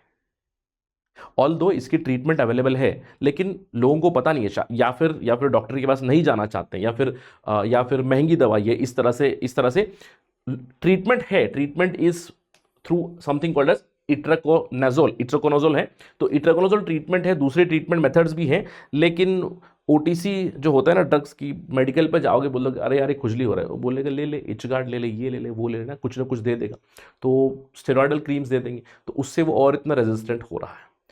सबसे बेस्ट चीज तो है कि पर्सनल हाइजीन मेंटेन करें। पर्सनल हाइजीन मेंटेन करें, पर्सनल हाइजीन मतलब क्लीन रहना है, डेली नहाना है, right, clean water, use clean water, proper sanitation, all these stuff have to be followed, जिससे ये होगा ही नहीं। अगर हुआ ना, तब भी प्रॉपर ट्रीटमेंट लेना है। Do not use steroidal creams, जिसकी वजह से ये प्रॉब्लम ज्यादा हो रही है। Drug resistant fungal infections are becoming a menace in our country, ठीक है, गुड। चलिए आगे बढ़ते हैं। लिस्टीरिया आउटब्रेक हुआ है। अब लिस्टीरिया आउटब्रेक हमारे यहाँ पे, डरने की कोई जरूरत नहीं है, लिस्टीरिया का आउटब्रेक हमारे यहाँ पे नहीं हुआ है, लेकिन बहुत ही इंपॉर्टेंट न्यूज़ है। जो डेवलप्ड कंट्रीज हैं, specially United states of America और कनाडा, इन दोनों कंट्रीज के अंदर लिस्टीरिया के बहुत ज़्यादा केसेस आ चुके हैं। अगस्त के महीने में आपने ये जरूर न्यूज़ देखी होगी। Listeria 2 separate outbreaks have been seen in US also, in Canada also. US में तो ऑलमोस्ट 20 स्टेट्स में लिस्टीरिया आउटब्रेक हो चुके हैं। अब ये लिस्टीरिया है क्या? बहुत ही सिंपल शब्दों में बताता हूं। अब समझ लो आपने कुछ गलती से बासी खाना खा लिया है ना, क्या होता है, पेट खराब हो जाता है। That is nothing but Listeria based infection. अब लिस्टीरिया है क्या, ध्यान रखना है, लिस्टीरिया एक बैक्टीरिया है, ये एक बैक्टीरियम है और ये बीमारी देता है लिस्टीरियोसिस की। अब लिस्टीरियोसिस अगर किसी को हो जाएगा, अगर आपको लिस्टीरियोसिस हो गया है, तो होगा क्या, सिंपल है यार, उल्टी हो जाएगी, नौजिया हो जाएगा, पेट दर्द होना शुरू हो जाएगा, सीवियर हेडेक हो जाएगा, और क्योंकि उल्टी हो रही है डिहाइड्रेशन हो जाएगा, कॉन्स्टिपेशन हो सकता है, और उसकी वजह से दैट इंड्यूस्ड फीवर भी आपको हो सकता है। ठीक है, तो ध्यान रखना है। जैसे ऑल्दो मैंने बताया कि इट्स नॉट जस्ट बासी खाना, जैसे मैंने पूछा अगर आपने गलती से कुछ ओल्ड खा लिया है तो शायद उसके अंदर लिस्टीरिया बैक्टीरिया आ गया होगा, फूड पॉइजनिंग आपको दे देगा। लिस्टीरियोसिस in the sense I would से फूड पॉइजनिंग बेसिकली। ठीक है, अब लिस्टीरियोसिस कैसे स्प्रेड होता है? फूड से। अब यूएस में तो इन्होंने बता दिया है कि more illness and deaths in listeria outbreak link to deli meat, यानी कि अब जो आपके बाहर वाली खाने वाली चीज़ होती है ना, अब होटल में खाओगे तो होटल में deli equipment, deli meat, deli जो फूड है, यानी कि DELI कहते हैं, ठीक है। सो कोई प्रोसेस फूड है, बहुत दिनों का मीट रखा हुआ है, बेकन रखा हुआ है, चिकन रखा है, मटन रखा है, तो भैया चल रहा है वो, उसके अंदर शायद लिस्टीरिया बैक्टीरिया होगा जिसकी वजह से आउटब्रेक हो गया। So it was connected to deli based outbreak. So जो भी आप होटल में यूज़ करते हो, होटल में जो आपने यूज़ किया है, मीट हो गया, आपके जो भी बर्तन हो गए, आपके जो भी कड़ची वगैरह होते हैं ना, तो उन सब से भी, फूड से भी ये बड़ा हुआ है इन US एंड कनाडा। तो साफ खाना खाएं। इंडिया में तो प्रॉब्लम नहीं है, ठीक है। इंडिया में लिस्टीरिया का प्रॉब्लम नहीं है, लिस्टीरिया आउटब्रेक नहीं देखा गया, बट US और कनाडा में देखा गया। So proper food has to be taken. So vulnerability होती क्या है? Food that often harbours listeria, वो इंक्लूड करता है क्या? मिल्क। मैंने आपको बताया होगा क्लास में भी कि ये जो माइक्रो ऑर्गेनिजम्स है, इनको चाहिए क्या?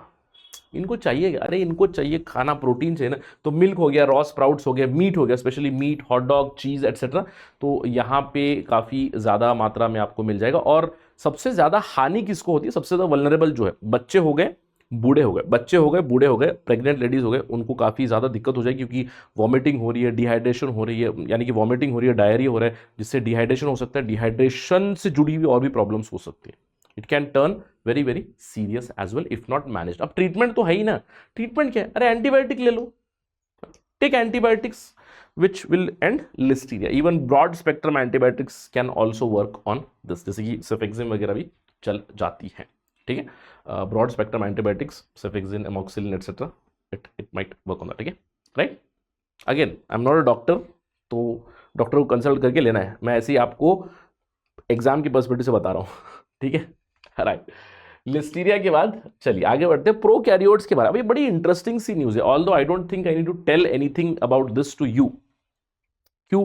क्योंकि हम क्वाइट श्योर कि आपने माइक्रो ऑर्गेनिजम्स को पढ़ा हुआ है। माइक्रो ऑर्गेनिजम्स के साथ जो भी जैसे प्रोकैरियोट्स क्या है, यूकैरियोट्स क्या है, प्रोकैरियोट्स की कैरेक्टर से आपने पढ़ी होगी। एक रीसेंट रिसर्च आई, उसने बताया कि प्रोकैरियोट्स जो है क्लाइमेट चेंज से काफी रेजिस्ट कर सकते हैं, यानी कि they are resilient to climate change. मतलब क्लाइमेट चेंज हुआ, ग्लोबल एवरेज टेम्परेचर 2 डिग्री के ऊपर चला गया, 3 डिग्री के ऊपर भी चला जाएगा, तब भी प्रोकैरियोट को ज्यादा कुछ होना नहीं चाहिए। Prokaryote will be resistant, resilient. तो इसका मतलब क्या है कि अगर क्लाइमेट चेंज हुआ, ग्लोबल टेम्परेचर 2 डिग्री 3 डिग्री ऊपर बढ़ गया, तो हम तो जा सकते हैं, शायद हम तो गायब हो जाएंगे, लेकिन प्रोकैरियोट रह जाएंगे। तो दुनिया में प्रोकैरियोट रहेंगे ही रहेंगे, ये इस स्टडी का तात्पर्य है बस। That means earth's oldest tiniest creatures, they are poised to be climate change winners. मतलब प्रोकैरियोट्स रहेंगे। अब सर, अब ये प्रोकैरियोट होते क्या हैं? आप जानते हो प्रोकैरियोट सिंपल, मैं क्लास में ये बताता हूं, प्रोकैरियोट का मतलब क्या है? सिंपल बैक्टीरिया कह लो, खत्म। प्रोकैरियोट माने बैक्टीरिया।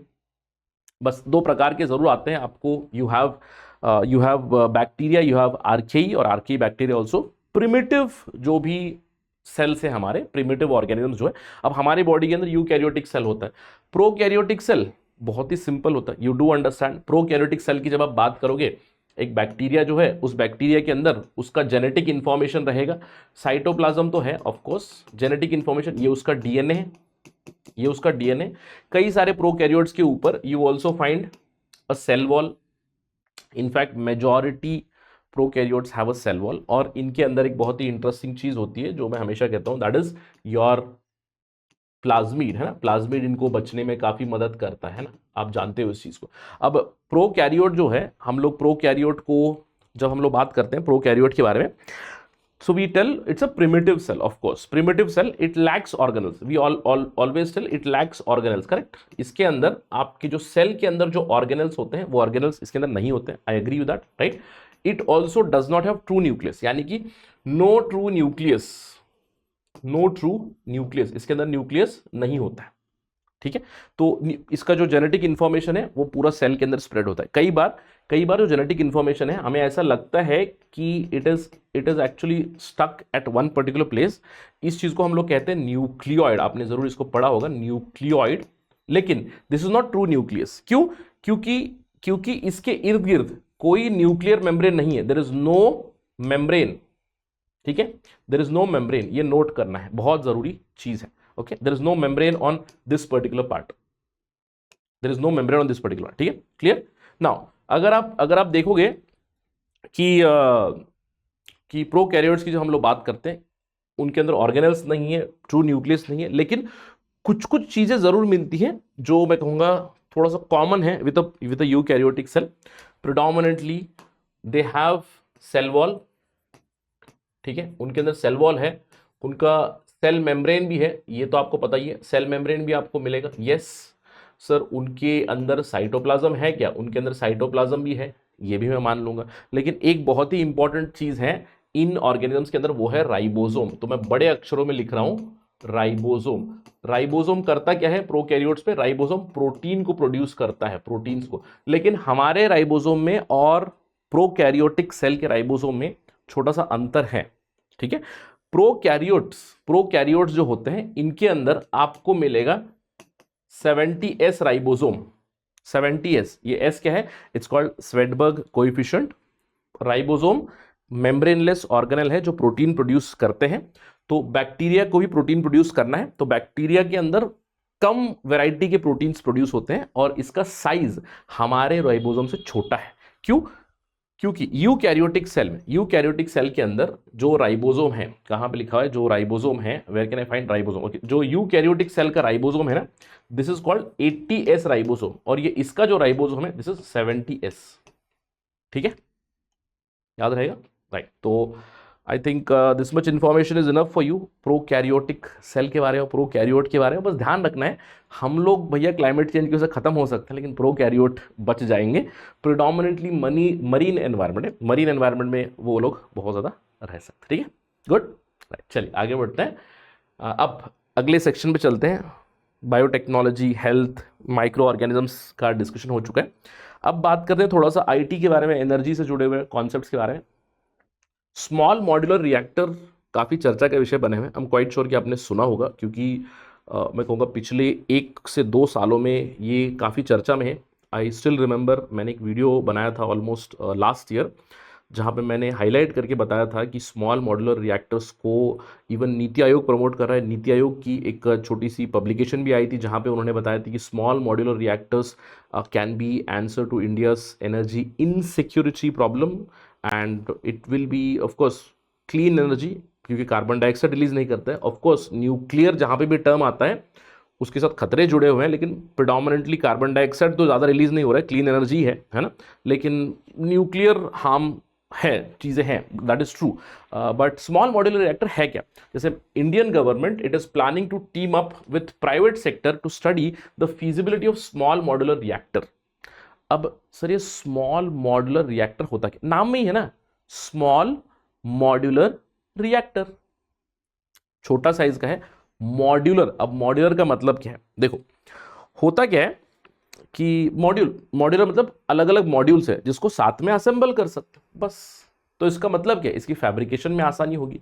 रिएक्टर वो तो आपको पता ही है. अब ये कोई फ्यूजन रिएक्टर नहीं है, फिजन रिएक्टर है, क्योंकि मैं आपको रिपीटेडली क्लास में भी कई बार बता चुका हूं कि न्यूक्लियर फ्यूजन रिएक्टर अभी तक कमर्शियल स्तर पे किसी ने भी डेवलप नहीं किया है. इनफैक्ट थोड़ी देर में मैं फ्यूजन के बारे में आपको जरूर बताऊंगा.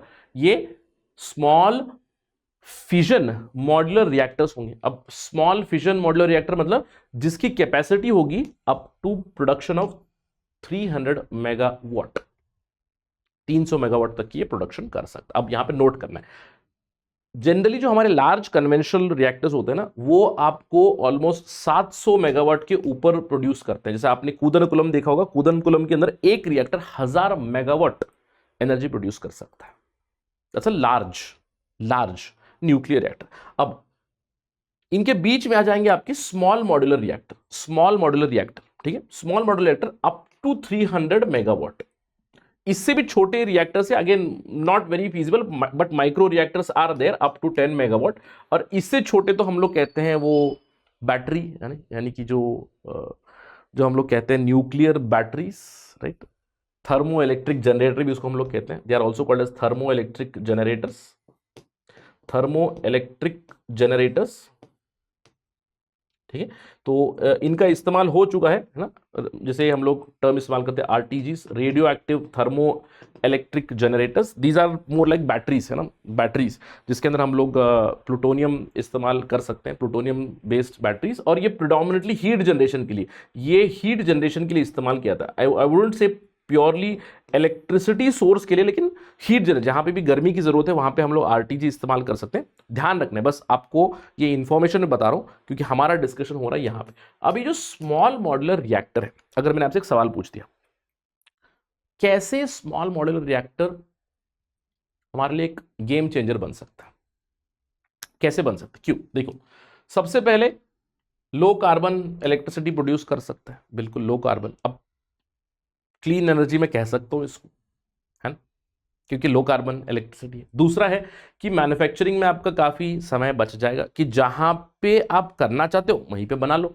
अलग अलग मॉड्यूल्स को लाना है, असेंबल कर देना है, ठीक है। अब they have less build and running cost, क्यों? क्योंकि छोटे छोटे हैं तो उनका कॉस्ट भी कम होगा, इनिशियल कॉस्ट भी आपका कम होगा, रनिंग कॉस्ट भी आपका कम होगा। अब बड़े जो रिएक्टर्स होते हैं उनका इनिशियल कॉस्ट ही बहुत ज़्यादा है, पहला capital cost is very huge, तो या उसको हम लोग थोड़ा सा कर सकते हैं। और स्मॉल मॉड्यूलर रिएक्टर्स जो हैं, they can be installed in decommission thermal power plants, जहां पे हम लोग इंफ्रास्ट्रक्चर को भी रीपर्पस कर सकते हैं। जहां पे थर्मल पावर प्लांट्स है, कोल बेस्ड पावर प्लांट्स है, तो उन्हीं जगह पे हम लोग इस्तेमाल कर सकते हैं, ये क्षमता है इनकी। तो देखो कितना एडवांटेज होगा अगर हम लोग कोल बेस्ड पावर प्लांट्स को हटा दो, ये ले आओ, काम खत्म है।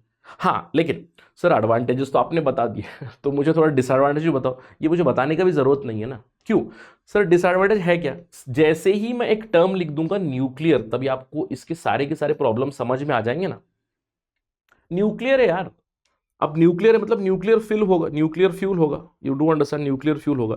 अब यूरेनियम है, यूरेनियम 235 है, प्लूटोनियम है, अभी थोरियम नहीं है। देखो ध्यान रखना है, थोरियम बेस्ड रिएक्टर अभी तक इंडिया ने नहीं बनाया है। अभी तक हम लोग स्टेज 2 में हैं, जहां पे भाविनी हमारा स्टेज 2 फास्ट ब्रीडर रिएक्टर जिसका नाम है कामिनी, वो डेवलप अभी करने में लगा हुआ है। आपको याद होगा कुछ महीनों पहले मोदी जी ने उसका कोर जो रिएक्टर था, कोर सेटअप था, उसकी इनॉग्रेशन के वो पहुंचे थे वहां पे, है ना। You do understand that. हम लोगों ने थोरियम रिएक्टर नहीं डेवलप किया, लेकिन आपने पिछले 2 महीने में काफी चर्चा का विषय बना हुआ है। इनफैक्ट इस महीने भी मैंने वो खबर जरूर पढ़ी थी कि चाइना ने अपना थोरियम रिएक्टर का एक रोड मैप जरूर रखा हुआ है, और उन्होंने कहा है कि 2025 तक शायद वो थोरियम रिएक्टर टेस्ट करेंगे, ठीक है। तो हम लोग जैसे आई रिमेंबर कि पार्लियामेंट में भी सवाल पूछा गया था, तो we are at least a couple of decades, I would say more than a couple of decades behind in terms of even the fast breeder reactor as well as thorium reactor, क्योंकि हमारे 3 stages है, आप जानते हो ना 3 stages है। तो China is going to test it. So अगर कोई खबर आए तो उसके ऊपर थोड़ा ध्यान जरूर दीजिएगा। तो नुकसान क्या है? नुकसान मुझे बताने का जरूरत नहीं ना, न्यूक्लियर है तो न्यूक्लियर फ्यूल है तो रेडिएशन का प्रॉब्लम हो ही सकता है। जो वेस्ट बनेगा, रेडियो एक्टिव वेस्ट है, उसको डिस्पोज ऑफ मैं कैसे करूं? अगर कोई छोटा मोटा इंसिडेंट भी हो गया तो रेडिएशन बेस्ड प्रॉब्लम हो सकती है। यहाँ पे लायबिलिटी किसकी होगी? You do understand there has to be absolute liability here. Insurance के प्रॉब्लम हो सकते हैं। So all those are your issues connected to nuclear. Apart from that you do understand, अगर मैं स्मॉल मॉड्यूलर रिएक्टर बनाऊंगा तो उसकी इंस्पेक्शन भी होगी, आईएई आके इंस्पेक्शन वगैरह हमें कराना पड़ेगा। You do get those nitty-gritties as well, ठीक है, राइट।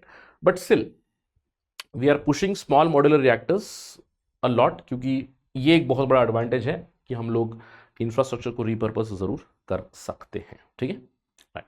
इसके अलावा कोल्ड फ्यूजन टेक्नोलॉजी ना आई नहीं है, बट एक कंपनी है हाइलेनर करके एक कंपनी है जिन्होंने कोल्ड फ्यूजन प्रोडक्ट को यूएस के सामने या फिर यूएस टेक्नोलॉजी कंपनी के सामने रखा हुआ है और शायद उनका कोलैबोरेशन भी होने वाला है जल्दी से। नोट करना है। हैदराबाद बेस्ड एक कंपनी है हाइलेनर करके। तो हाइलेनर एक रिएक्टर की टेस्ट की है, जस्ट प्रोटोटाइप है जहां पे उन्होंने अपनी कोल्ड फ्यूजन की टेक्नोलॉजी को डेमोन्स्ट्रेट किया है। अब अगर आपको लग रहा है सर इतना क्या बिग डील है सर, मतलब what is such a big deal about this, it is a big deal. Why it is a big deal? आप जानते हो अभी तक जितने भी हमारे रिएक्टर्स है, प्रेशराइज्ड हेवी वाटर रिएक्टर रहने दो, non pressurised heavy water reactor रहने दो, या फिर नॉर्मल बॉयलर रिएक्टर रहने दो, कुछ भी हो, हम लोग हर जगह पे क्या इस्तेमाल करते हैं? न्यूक्लियर फिजन ही करते हैं ना। फिजन मतलब, अब फिजन क्या होता है? देखो फिजन क्या होता है, फिजन मतलब एक बड़ा जो आपका एलिमेंट है, जैसे यूरेनियम है मेरा, अब यूरेनियम 235 है मेरा, यूरेनियम 235 है, आई हैव यूरेनियम 235। यूरेनियम 235 के ऊपर मैं एक फास्ट न्यूट्रॉन फायर कर दूंगा। जब मैं फास्ट न्यूट्रॉन फायर कर दूंगा, ये यूरेनियम टूट जाएगा, ये दो चीजों में बढ़ जाएगा, यानी दो कॉन्स्टेंट में बढ़ जाएगा और एनर्जी देगा मुझे। इसको बोलते हैं फिजन। अब जितने भी मेरे पास न्यूक्लियर रिएक्टर्स हैं अभी फिलहाल कमर्शियल स्तर पे, इंडिया की बात नहीं कर रहा हूं मैं, पूरे विश्व की बात कर रहा हूं, I am talking about the entire world, global level पे सारे के सारे आपको फिजन रिएक्टर मिलेंगे। लेकिन ये जो फ्यूजन का कॉन्सेप्ट क्या है, फ्यूजन के कॉन्सेप्ट में दो छोटे छोटे एटम जुड़ जाएंगे और एक बड़ा एटम बनेगा। प्रिडोमिनेंटली जैसे समझ लो हाइड्रोजन है या फिर हाइड्रोजन का ही, जैसे hydrogen with a neutron, it's called deuterium, right? Deuterium tritium, so hydrogen deuterium tritium ये मिलेंगे और बड़े एटम बनेंगे, जैसे प्रिडोमिनेंटली से हीलियम बनेगा या फिर एनी अदर एटम ऑल्सो। इसको बोलते हैं फ्यूजन, दो चीजें मिलनी है, इसको बोलते हैं फ्यूजन। अब आप जानते हो कि सर फ्यूजन रिएक्टर अभी तक क्यों नहीं आया? लॉजिकल है ना, क्यों नहीं आया? सर फ्यूजन कहाँ होता है? फ्यूजन के लिए थर्मल एनर्जी की जरूरत पड़ती है। Thermo nuclear fusion reaction is the most common reaction that we know. Sir कहाँ होता है? अरे सूरज में होता है, तारों में होता है, स्टार्स में होता है, जहां पे हाइड्रोजन मिलेगा, हीलियम बनेगा, हीलियम फिर से ब्रेक होगा, हाइड्रोजन बनेगा कंटिन्यूअसली, वो एक थर्मो न्यूक्लियर फ्यूजन रिएक्शन है। सर क्यों हो रहा है? क्योंकि उसको टेम्परेचर बड़ा ज्यादा लगता है, कम से कम 10,000 डिग्री सेल्सियस, ऑल्दो मैं कंजर्वेटिव नंबर ही बता रहा हूं आपको, 10,000 डिग्री सेल्सियस का टेम्परेचर लगता है दो चीजों को फ्यूज करने के लिए। सर क्या हम लोग इसको अभी तक अचीव नहीं कर पाए? नहीं। ह्यूमंस की साइंस एंड टेक्नोलॉजी की जो प्रोग्रेस है वो भी, you need to understand, limitation तो है ना। अभी तक धरती पे जो सबसे जो फीजिबल रिएक्शंस हुए, जहां पे मैं जो प्लाज्मा है यानी कि हाइड्रोजन, जैसे समझ लो छोटे छोटे एटम्स को मिलना है, छोटे छोटे एलिमेंट्स को मिलना है, फ्यूज होना है, फ्यूज होगा तो एनर्जी निकलेगी। तो एक तो टेम्परेचर मेंटेन होना है और कंटिन्यूस रिएक्शन को सस्टेन करना है। उस रिएक्शन को सस्टेन करने के लिए मुझे प्लाज्मा की जरूरत पड़ेगी, उस प्लाज्मा को मुझे कंट्रोल करना है। तो उसकी कंट्रोलिंग में ही हमें अभी तक वो क्षमता नहीं मिली। सबसे फीजिबल अभी तक का जो हमारे सामने एक मॉडल है उसको हम लोग कहते हैं टोकामाक। आपने सुना होगा टोकामाक, है ना? You must have heard about tokamak. ये बहुत ही एक लंबा एक्रोनिम है।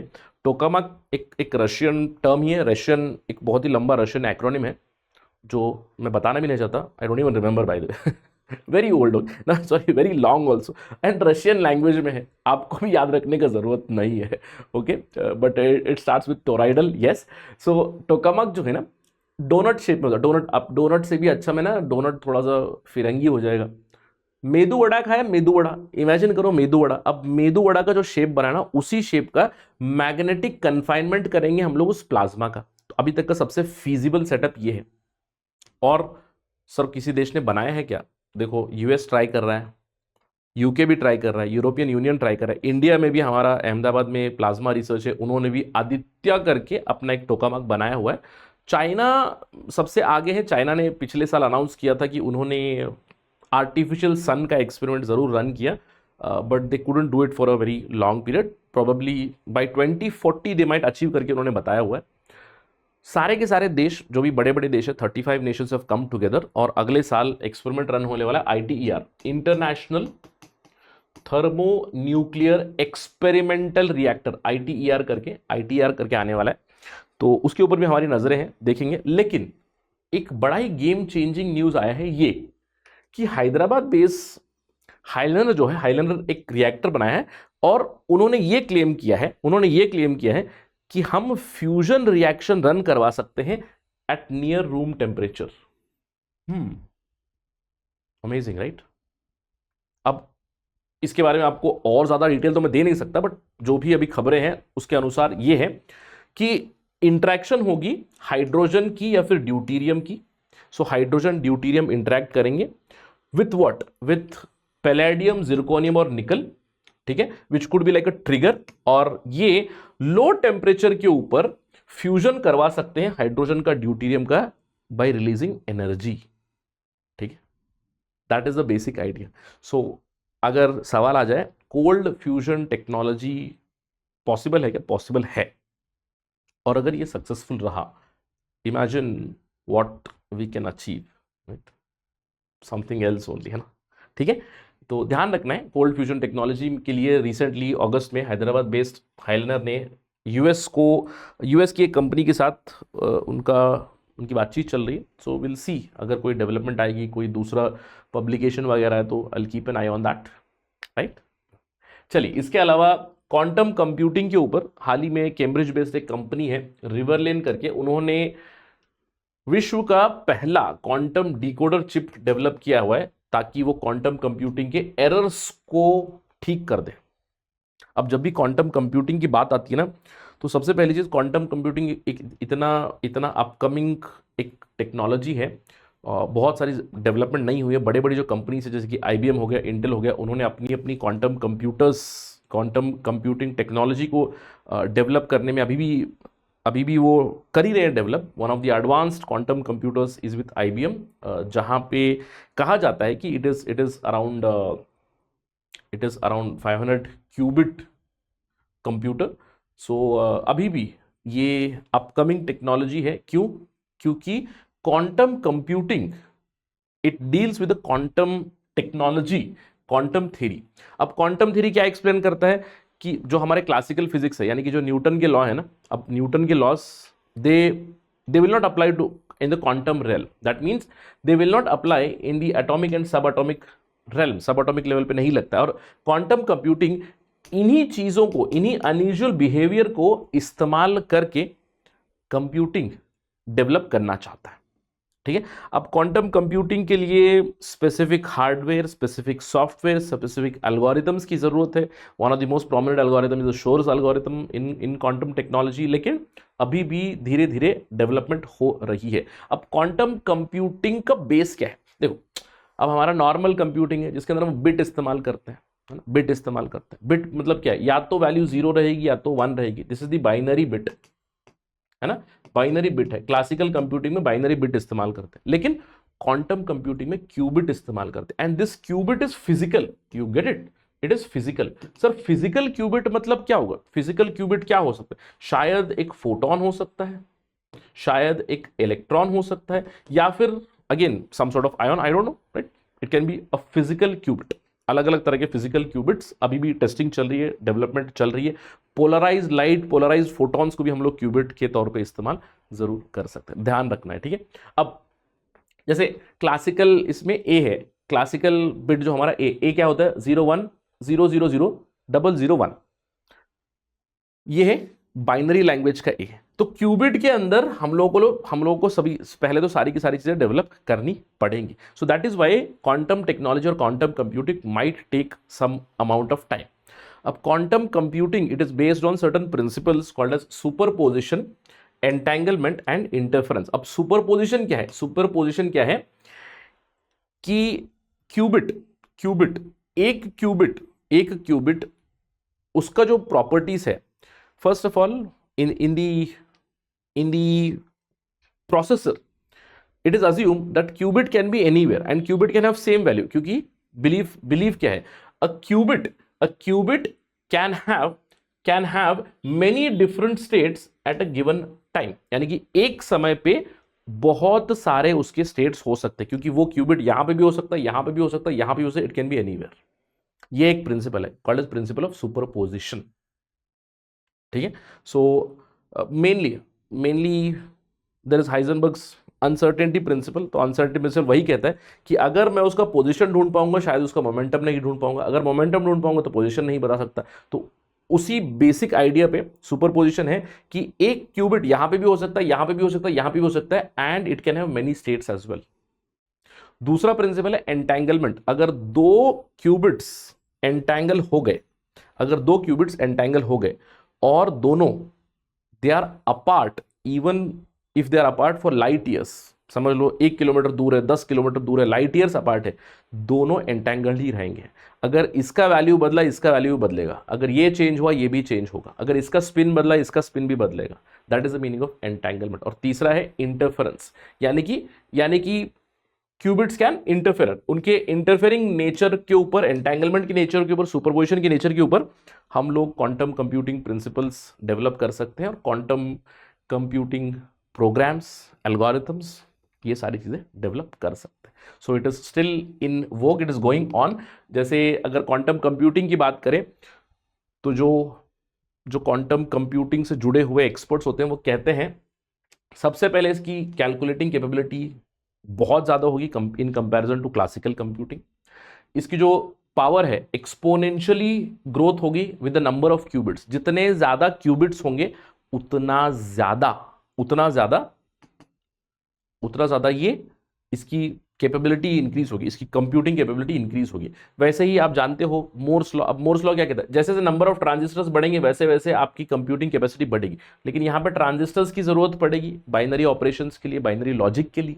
यहाँ पे जितने ज्यादा क्यूबिट होंगे उतना ज्यादा आपकी स्पीड बढ़ेगी, ठीक है। और क्वांटम कंप्यूटर्स ऑफकोर्स यहाँ पे एरर रेट को कम करने के लिए अभी जैसे मैंने आपको बताया ना, हाल ही में एरर रेट को कम करने के लिए world first quantum decoder chip बनाया ताकि एरर रेट कम हो जाए। और क्योंकि हम लोग जैसे सर अभी फिलहाल क्यूबिट किस टेम्परेचर पे वर्क कर रहे हैं, तो हम लोग सुपर कंडक्टिंग क्यूबिट्स के साथ टेस्टिंग कर रहे हैं, वर्क चल रहा है। तो बहुत ज़्यादा लो टेम्परेचर की ज़रूरत पड़ेगी, लो टेम्परेचर पे शायद एरर्स हो सकते हैं। और क्वांटम कंप्यूटर सर किस चीज़ के लिए इस्तेमाल किया जा सकता है, बहुत ही हाई कंप्यूटिंग कैपेबिलिटी जहाँ पे लगेगी ना वहाँ पे we can use quantum computers. और जैसे मैंने आपको बताया IBM के जो quantum computers, this is one of the pictures of that quantum computer. कुछ इस तरह से फिजिकल क्यूबिट की मूवमेंट होगी, राइट, ठीक है। इसके अलावा अगर हम लोग क्वांटम कंप्यूटिंग की बात करें तो हमारा खुद का भी national quantum computing plan launch हुआ है, यानी कि नेशनल क्वांटम कंप्यूटिंग मिशन है।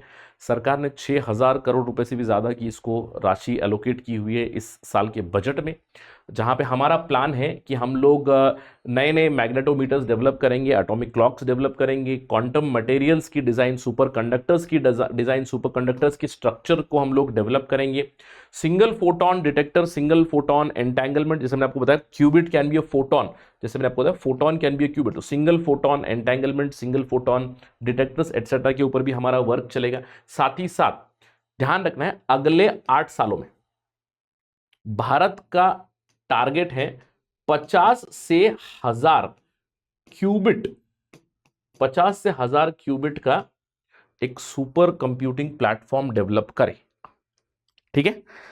अब जैसे मैंने आपको बताया ना IBM के पास ही if I am not wrong I think 440 plus शायद क्यूबिट्स की कंप्यूटिंग कैपेबिलिटी है। 1000 अगर हमारे पास हो जाएंगे भैया हम सुपर पावर हो जाएंगे, ठीक है ठीक है। इसके अलावा satellite based secure quantum communication हम लोग डेवलप करना चाहते हैं। 2000 किलोमीटर की रेंज, अभी फिलहाल पिछले साल इसरो ने टेस्टिंग की थी अबाउट 150 मीटर्स में कहूँगा 150 to 300 मीटर्स की सिक्योर कम्युनिकेशन टेस्ट की थी। तो लॉन्ग डिस्टेंस क्वांटम कम्युनिकेशन के ऊपर भी हम लोग काम कर रहे हैं। साथ ही साथ quantum network, quantum memory development के लिए quantum computing, quantum communication, quantum sensing, quantum materials development के ऊपर भी फोकस रहेगा क्वांटम मिशन का हमारा। ऑफ कोर्स बेनिफिट्स तो बहुत ज़्यादा रहेंगे, मुझे आपको बताने की ज़रूरत नहीं है ना। तो ध्यान रखना है, although I could have skipped quantum mission, यहाँ पे नेशनल क्वांटम मिशन क्या है, लेकिन जब भी क्वांटम कंप्यूटिंग की बात होती है तो I would want you to prepare everything, कि होलसम में प्रिपेयर करें क्वांटम कंप्यूटिंग के बारे में, क्वांटम टेक्नोलॉजी के बारे में, और भारत में क्वांटम कम्युनिकेशन से जुड़ा हुआ, क्वांटम कंप्यूटिंग से जुड़ा हुआ, क्वांटम मटेरियल से जुड़ा हुआ क्या डेवलपमेंट हो रहा है इसके बारे में नोट ज़रूर बना के रखना है, ठीक है, ध्यान रहेगा।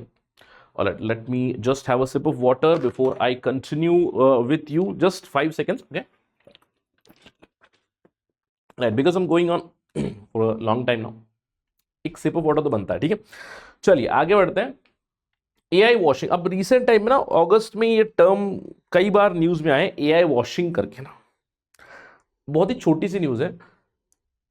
अब इसके ऊपर सर किस तरह का सवाल बन सकता है, व्हाट इज एआई वॉशिंग? अब बहुत ही क्लासिक सवाल है। Recently in news, what do you understand by the term AI washing? आपको याद होगा पहले भी मैंने आपके साथ एक टर्म डिस्कस किया है जिसको हम लोग कहते हैं ग्रीन वॉशिंग। किसी को पता है green washing? Has anybody heard of green washing? Green washing क्या है? ग्रीन वॉशिंग, कंपनीज ग्रीन नहीं होती हैं लेकिन ग्रीन है करके पोर्ट्रे करती है। यानी कि जैसे कि specially coal based companies, oil based companies, petroleum based companies करेंगी क्या कि वो कहती है कि हम लोग क्लीन एनर्जी में स्पेंडिंग कर रहे हैं लेकिन वो खुद क्लीन नहीं है। इसको बोलते हैं ग्रीन वॉश। अब ग्रीन वॉशिंग का मतलब क्या है? प्रोडक्ट एक्चुअली ग्रीन नहीं है लेकिन उसको बोलते हैं कि इको फ्रेंडली प्रोडक्ट है, ताकि उसका रेट भी बढ़ जाएगा। और आजकल अवेयरनेस तो हो ही रही है ना, लोगों को लगता है कि यार ठीक है इको फ्रेंडली प्रोडक्ट है। मैंने ना 50 रुपए देके इको फ्रेंडली प्रोडक्ट खरीदा है, खुशी। लेकिन क्या वो प्रोडक्ट रियली इको फ्रेंडली है? That is the concept of green washing. Companies आजकल इतना पैसा डाल रही है ग्रीन वॉशिंग के ऊपर कि खुद को कहती है कि I am a clean company, I am eco friendly company. अब बनाती है प्लास्टिक का पेन, कहती है कि इको फ्रेंडली है। और इसको कैसे करें? बोलेंगे अंदर का इंक इको फ्रेंडली है लेकिन पूरा का पूरा बॉडी प्लास्टिक का है। I hope you get the idea of green washing. अब ग्रीन वॉशिंग को हटाओ, ग्रीन की जगह एआई लगाओ, बस। आजकल तो इतना बज़वर्ड है ना, सब कुछ एआई। तो ये पेन एआई है, ये पैनल एआई है, मेरा फोन एआई है, मेरा कैमरा एआई है। अब देखिए कैमरा एक्चुअली एआई है क्या? है ना, थोड़ा सोचना चाहिए ना। अब कंपनीज क्या कर रही है कि हर चीज में बोल देती है कि एआई है, एआई एनेबल्ड है हमारा, this enabled that enabled, it's completely artificial intelligence, human intervention लगेगा नहीं, तुम बस उसको वेरिएबल डाल दो वो सब कुछ आउटपुट दे देगा करके। लेकिन एआई वॉशिंग का मतलब क्या है? AI washing they portray as if they are using artificial intelligence, लेकिन बिना इंसान के एफर्ट के वो अल्टीमेटली नहीं हो सकता है, ठीक है? That is called AI washing. अब जैसे फॉर एग्जांपल आपको समझा तो एआई वॉशिंग का मतलब है किसी ने लिख दिया दिस इज एआई पेन। अब क्या करेगा कि इसके अंदर आर्टिफिशियल इंटेलिजेंस क्या है? क्या इसके अंदर कोई प्रोसेसर है, कोई लॉजिक है? नहीं, बस ये है कि this pen can be connected to my wifi. अरे this is not AI, this is simply wifi enabled या वाईफाई कनेक्टेड पेन है। अब किसी ने बोला एआई कैमरा, काहे का एआई कैमरा है? वो कैमरा बस आपके वाईफाई से कनेक्ट हो सकता है, बस। It is a connected camera, it is not AI camera, right? तो आई होप कि आपको समझ में आएगा एआई वॉशिंग क्या है। जैसे फॉर एग्जांपल वीडियो क्रिएशन में बहुत सारे एआई के एग्जांपल्स आ चुके हैं। वो कहते हैं कि ये हो जाएगा, वो हो जाएगा, आप केवल इनपुट दे दो, सब कुछ पूरा आउटपुट आपका वीडियो बन के आ जाएगा। ऐसा नहीं, बहुत सारे वीडियो टूल्स जो क्लेम करते हैं कि I M AI enabled etcetera. अरे ह्यूमन इनपुट की बजाय ह्यूमन एफर्ट के बगैर आउटपुट सही आएगा नहीं, आएगा कोई ना कोई आउटपुट आएगा, शायद जो आपको चाहिए वो नहीं मिलेगा। तो काहे का एआई हुआ? इट्स नॉट एआई पर से, नो, ठीक है? So which AI is that? That is the biggest question, isn't it? So that's called AI washing, बस ध्यान रखना है, ठीक है? इसके अलावा we have another issue, DDoS. I am quite sure कि डीडॉस सुना होगा। डीडॉस एक तरह का साइबर अटैक है, एक तरह का साइबर क्राइम, साइबर अटैक मैं कह सकता हूँ। डीडॉस का मतलब क्या है? Distributed denial of service attack. DDoS is distributed denial of service attack, okay? हाल ही में आपने जरूर देखा होगा वो इंटरव्यू, या फिर देखने की कोशिश की होगी। अगर आप में से किसी ने, इंडिया में से आई don't think many had interest in that पर से, watching Trump and Elon Musk having an interaction, but may be अगर आपने उस दिन उन दोनों का वो इंटरेक्शन देखने की कोशिश की होगी एक्स के ऊपर, फॉर्मरली ट्विटर के ऊपर, तो आपको कुछ ना कुछ एरर मैसेज दिया होगा कि आपका वीडियो नहीं चल रहा है, कुछ ना कुछ दिया। क्यों पता है? क्योंकि इलॉन मस्क ने क्लेम किया कि ट्रंप का जो इंटरव्यू हुआ, ट्रंप और इलॉन मस्क का जो इंटरव्यू हुआ, उस पे किसी ने डीडॉस अटैक किया था, किसी ने साइबर अटैक किया था, डीडॉस। अब ये डीडॉस क्या होता है? जैसे मैंने आपको बताया, distributed, it is distributed denial of service. Service को डिनाई करना है, यानी कि अगर कोई काम है, अगर आपको कोई सर्विस प्रोवाइड कर रहा है तो उसकी सर्विस को पूरा का पूरा डिस्टर्ब कर देना। सिंपल सा एग्जांपल देता हूँ, बहुत ही सिंपल एग्जांपल देता हूँ, आप लोग उसके साथ कनेक्ट भी कर दोगे। जैसे समझो यूपीएससी का फॉर्म भरना है ना, यूपीएससी का फॉर्म भरना है। अब यूपीएससी का फॉर्म भरने का आखिरी तारीख है 25 फरवरी, इमेजिन 25 फरवरी, क्योंकि फरवरी में नोटिफिकेशन आता है, तो 25 फरवरी के आसपास लास्ट डेट है। तो लास्ट डेट के दिन या फिर उसके आसपास, you do understand, already server थोड़ा सा बिजी रहेगा, आखिरी डेट के ऊपर बहुत सारे लोग लास्ट डेट पे कुछ कुछ भरना चाहते हैं। तो इमेजिन करो अगर मैंने अगर एक डीडोस अटैक कर दिया, distributed denial of service attack कर दिया, तो मैं क्या करूंगा, मैं किसी तरह का किसी सर्वर को हायर करूंगा या फिर कोई एक टेक्नोलॉजी इस्तेमाल करूंगा जिससे मैं यूपीएससी की वेबसाइट को इतना ओवरवेलम कर दूंगा, इतने सारे रिक्वेस्ट आ रहे हैं, मतलब 1 घंटे में 1 लाख रिक्वेस्ट आ गया। अब देख रहे हैं यूपीएससी तो परेशान हो गया, अरे यार हमारे यहाँ पे फॉर्म, कंप्लीट फॉर्म ही 10 लाख आते हैं, लेकिन इसी घंटे में 1 लाख 2 लाख लोग हमारी वेबसाइट को अप्रोच करने की कोशिश कर रहे हैं, तो यूपीएससी का सर्वर क्रैश हो जाएगा। क्यों? क्योंकि मैंने 1 लाख 2 लाख रिक्वेस्ट डाली है। कैसे डाला है? किसी तरह की टेक्नोलॉजी इस्तेमाल कर। वही करते हैं डीडोस अटैक में भी। डीडोस अटैक में क्या करेंगे, हैकर जो है, ये जो हैकर, ये अटैकर है, ये अटैकर क्या करेगा, ज़ॉम्बी नेटवर्क इस्तेमाल करेगा। ज़ॉम्बी नेटवर्क, अब मतलब किसी तरह की टेक्नोलॉजी इस्तेमाल करेगा। एक ही व्यक्ति है, लेकिन वो व्यक्ति बहुत सारे कनेक्शन से एक ही साथ आपके सर्वर पे या फिर आपके वेबसाइट पे उसने इतनी रिक्वेस्ट मार दी है ना, इतनी रिक्वेस्ट उसने भेज दी है कि आपका सर्वर क्रैश कर गया। आपका सर्वर का उतना रिक्वेस्ट हैंडल करने की कैपेबिलिटी नहीं है, तो पूरा का पूरा सिस्टम ही आपका क्रैश हो गया, यानी कि सर्वर आपका क्रैश हो गया। थोड़ी देर के लिए सर्विस ही नहीं है, सर्विस इज गॉन। ठीक है, service is gone, that is called DDoS. और रिसेंटली किसी ने ये डीडॉस अटैक किया था, distributed denial of service attack on Twitter apparently, जहां पे ट्रंप और मस्क का वो मीटिंग हो रहा था। तो जैसे हैकर क्या करेगा, इतना ज्यादा ट्रैफिक या फिर रिक्वेस्ट भेज देगा जहां पे आपका सर्वर ही क्रैश हो जाए। हाइपोथेटिकल एग्जांपल दिया है मैंने अबाउट यूपीएससी, ताकि आप उसको रिलेट करो। ठीक है, अब जनरली आपने देखा भी होगा कि हमारे देश में कई बार किसी ने डीडॉस किया भी नहीं, तब भी क्रैश हो जाते हैं, है ना। आपने देखा होगा, जैसे मुझे याद है मेरे बचपन में ना, जिस तरह का उस टाइम पे टेक्नोलॉजी था, आई थिंक ऑलमोस्ट 15-20 साल पहले, almost 20 years back I would से, 20 नहीं, मतलब 15 से 18 साल पहले तक, जब रिजल्ट आता था ना, तो रिजल्ट देखेंगे, जैसे if you want to check your result, बोला रिजल्ट ओपन ही नहीं हो रहा, बोला सर्वर बिजी। क्यों? क्योंकि इतना सारा रिक्वेस्ट जा चुका है ना, एक ही समय जैसे रिजल्ट आउट होगा सब लोग एक ही दम उसी पे चले जाएंगे, है ना। तो उस सर्वर का उतना कैपेबिलिटी नहीं है कि भाई इतने लोगों को वो रिजल्ट दे दे, तो शायद वो सर्वर ही उस समय पे क्रैश कर गया या फिर वो सर्विस नहीं दे पा रहा है। कब तक? जब तक रिक्वेस्ट ना बंद हो जाए।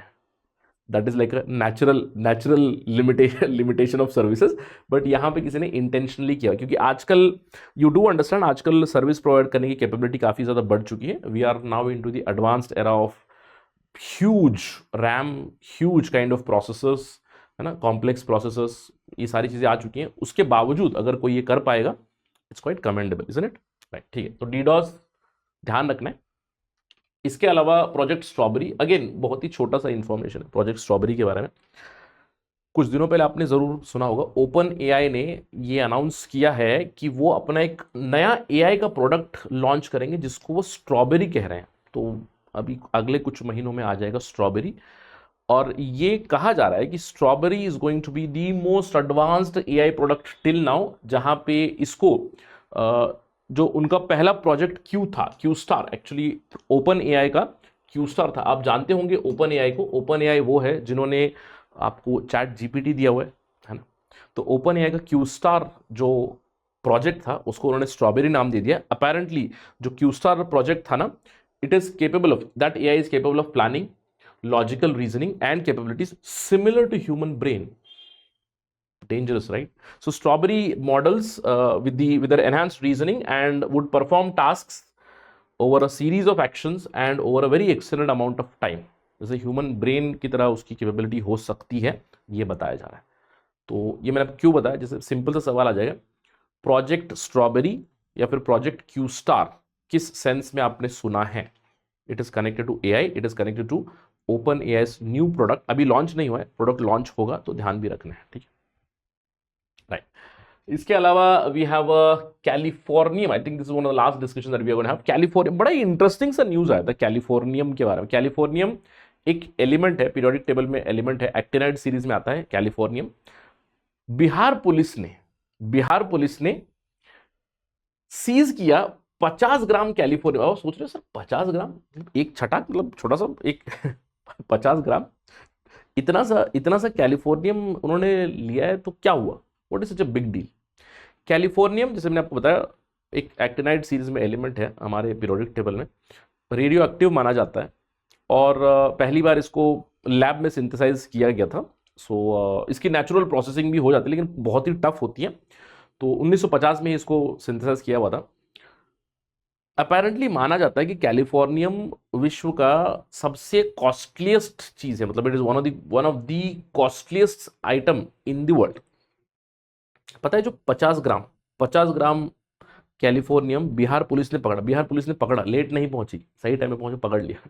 जनरली हिंदी मूवीज में पुलिस लेट पहुंच जाती है, स्मगलिंग हो रही है तो स्मगलर सब कुछ कर देगा, पुलिस लेट पहुंचेगी। That was on a lighter note, but still Bihar police ने अप्रीहेंड किया 3 लोगों को कहाँ पे? गोपालगंज में, गोपालगंज में। तो वहां पे इन्होंने जो 50 ग्राम कैलिफोर्नियम पकड़ा, that was valued at 815, actually crore missing है, 850 करोड़, 850 रुपए नहीं, 850 करोड़ रुपए, यहाँ पे सीआर मिसिंग है, तो आरएस सीआर 850 होना चाहिए था, 850 करोड़ रुपए, ठीक है। तो कैलिफोर्नियम, जिसको रेडियो एक्टिव कहते हैं, उसका एटॉमिक नंबर है 98, और ये माना जाता है कि it is one of the most costliest item. एक ग्राम कैलिफोर्नियम की वैल्यू अप्रोक्सीमेटली $25 मिलियन के आसपास है। जैसे रफली अगर आप इंडियन करेंसी में डाल दोगे ना, तो आपको पता चलेगा ये समवेयर अराउंड 18 करोड़ रुपए पर ग्राम आ जाएगा। 18 करोड़ रुपीस पर ग्राम, और 17, मैं कहूंगा 16 to 18 करोड़ रुपीस पर ग्राम। एक ग्राम का 18 करोड़, 17-18 करोड़, इमेजिन कर सकते हो। अब सोच रहे होगे सर कैलिफोर्नियम मैंने पहले सुना भी नहीं, लेकिन यूज कहाँ करते हैं? देखो, कैलिफोर्नियम जैसे मैंने आपको बताया बहुत ही कुछ इस तरह से दिखता है, वाइटिश वाइटिश शाइनी एक एलिमेंट है।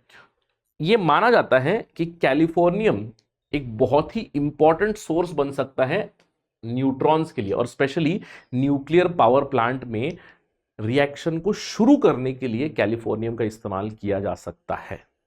Why? It's a very good source of neutrons. इसके अलावा californium it is also use to detect neutron activation. Samples जहां पे न्यूट्रॉन एक्टिवेशन की जरूरत पड़ती है, किसी भी सैंपल में अगर न्यूट्रॉन एक्टिवेशन चाहिए तो वहां पे कैलिफोर्नियम इस्तेमाल किया जा सकता है। कैलिफोर्नियम आपके मेटल डिटेक्टर्स में भी, जैसे मेटल डिटेक्टर्स होते हैं ना, मेटल डिटेक्टर्स हो गए, न्यूक्लियर रिएक्टर में फ्यूल रॉड्स होते हैं, तो वहां पे भी इसको इस्तेमाल किया जाता है। कई बार कैलिफोर्नियम को it is even used to treat cancer, cervical brain cancer में भी इसकी टेस्टिंग हो चुकी है। रेयर है, but again californium a very unusual kind of element, ध्यान रखिएगा इसके, ठीक है। Alright, right, so this was our basic discussion from August, ठीक है। These were some of the important current affairs from August from science and technology, and I'll be seeing you again next month with the September edition of our current affairs. I'll try to be more comprehensive, ठीक है। कोशिश करूंगा कि ज़्यादा से ज़्यादा यहाँ पे हम लोग कंटेंट को फॉलो करें। साइंस एंड टेक्नोलॉजी बहुत सारे aspirants defined it tricky, mainly because of this. Sir कहाँ से हम लोग पढ़ें, क्योंकि काफ़ी ओपन एंडेड है, there is no end to the subject, ऐसे लगता है। आपको अपना अगर बेसिक अपने स्ट्रॉन्ग किया हुआ है तो बस करंट अफेयर्स के साथ थोड़ा सा अवगत रहें, करंट अफेयर्स के ऊपर फोकस करें, बोथ फ्रॉम प्रीलिम्स पर्सपेक्टिव यानी कि MCQ perspective as well as subjective writing, mains answer writing as well, ठीक है। So that concludes our discussion for this month. I will see you next month with the September 2024 current affairs, but till then stay safe, prepare well, stick to your schedule. अगर आपको कोई भी सवाल है, कोई भी डाउट है, you can always reach out to me on this particular ID @RahulSai222 on my Instagram. In fact, I also have a Telegram contact. If you want to contact me, you can also contact me on 88412262. ठीक है। So again, normally contact would be closed, बंद होता है, but you can reach out to me on TG or WA WhatsApp or Telegram. Yeah, Telegram or WhatsApp can reach out. Okay? So just for your, this is something which I thought will enhance student interaction. ठीक है? So I'll see you next month. Thank you for watching this again, and Jai Hind.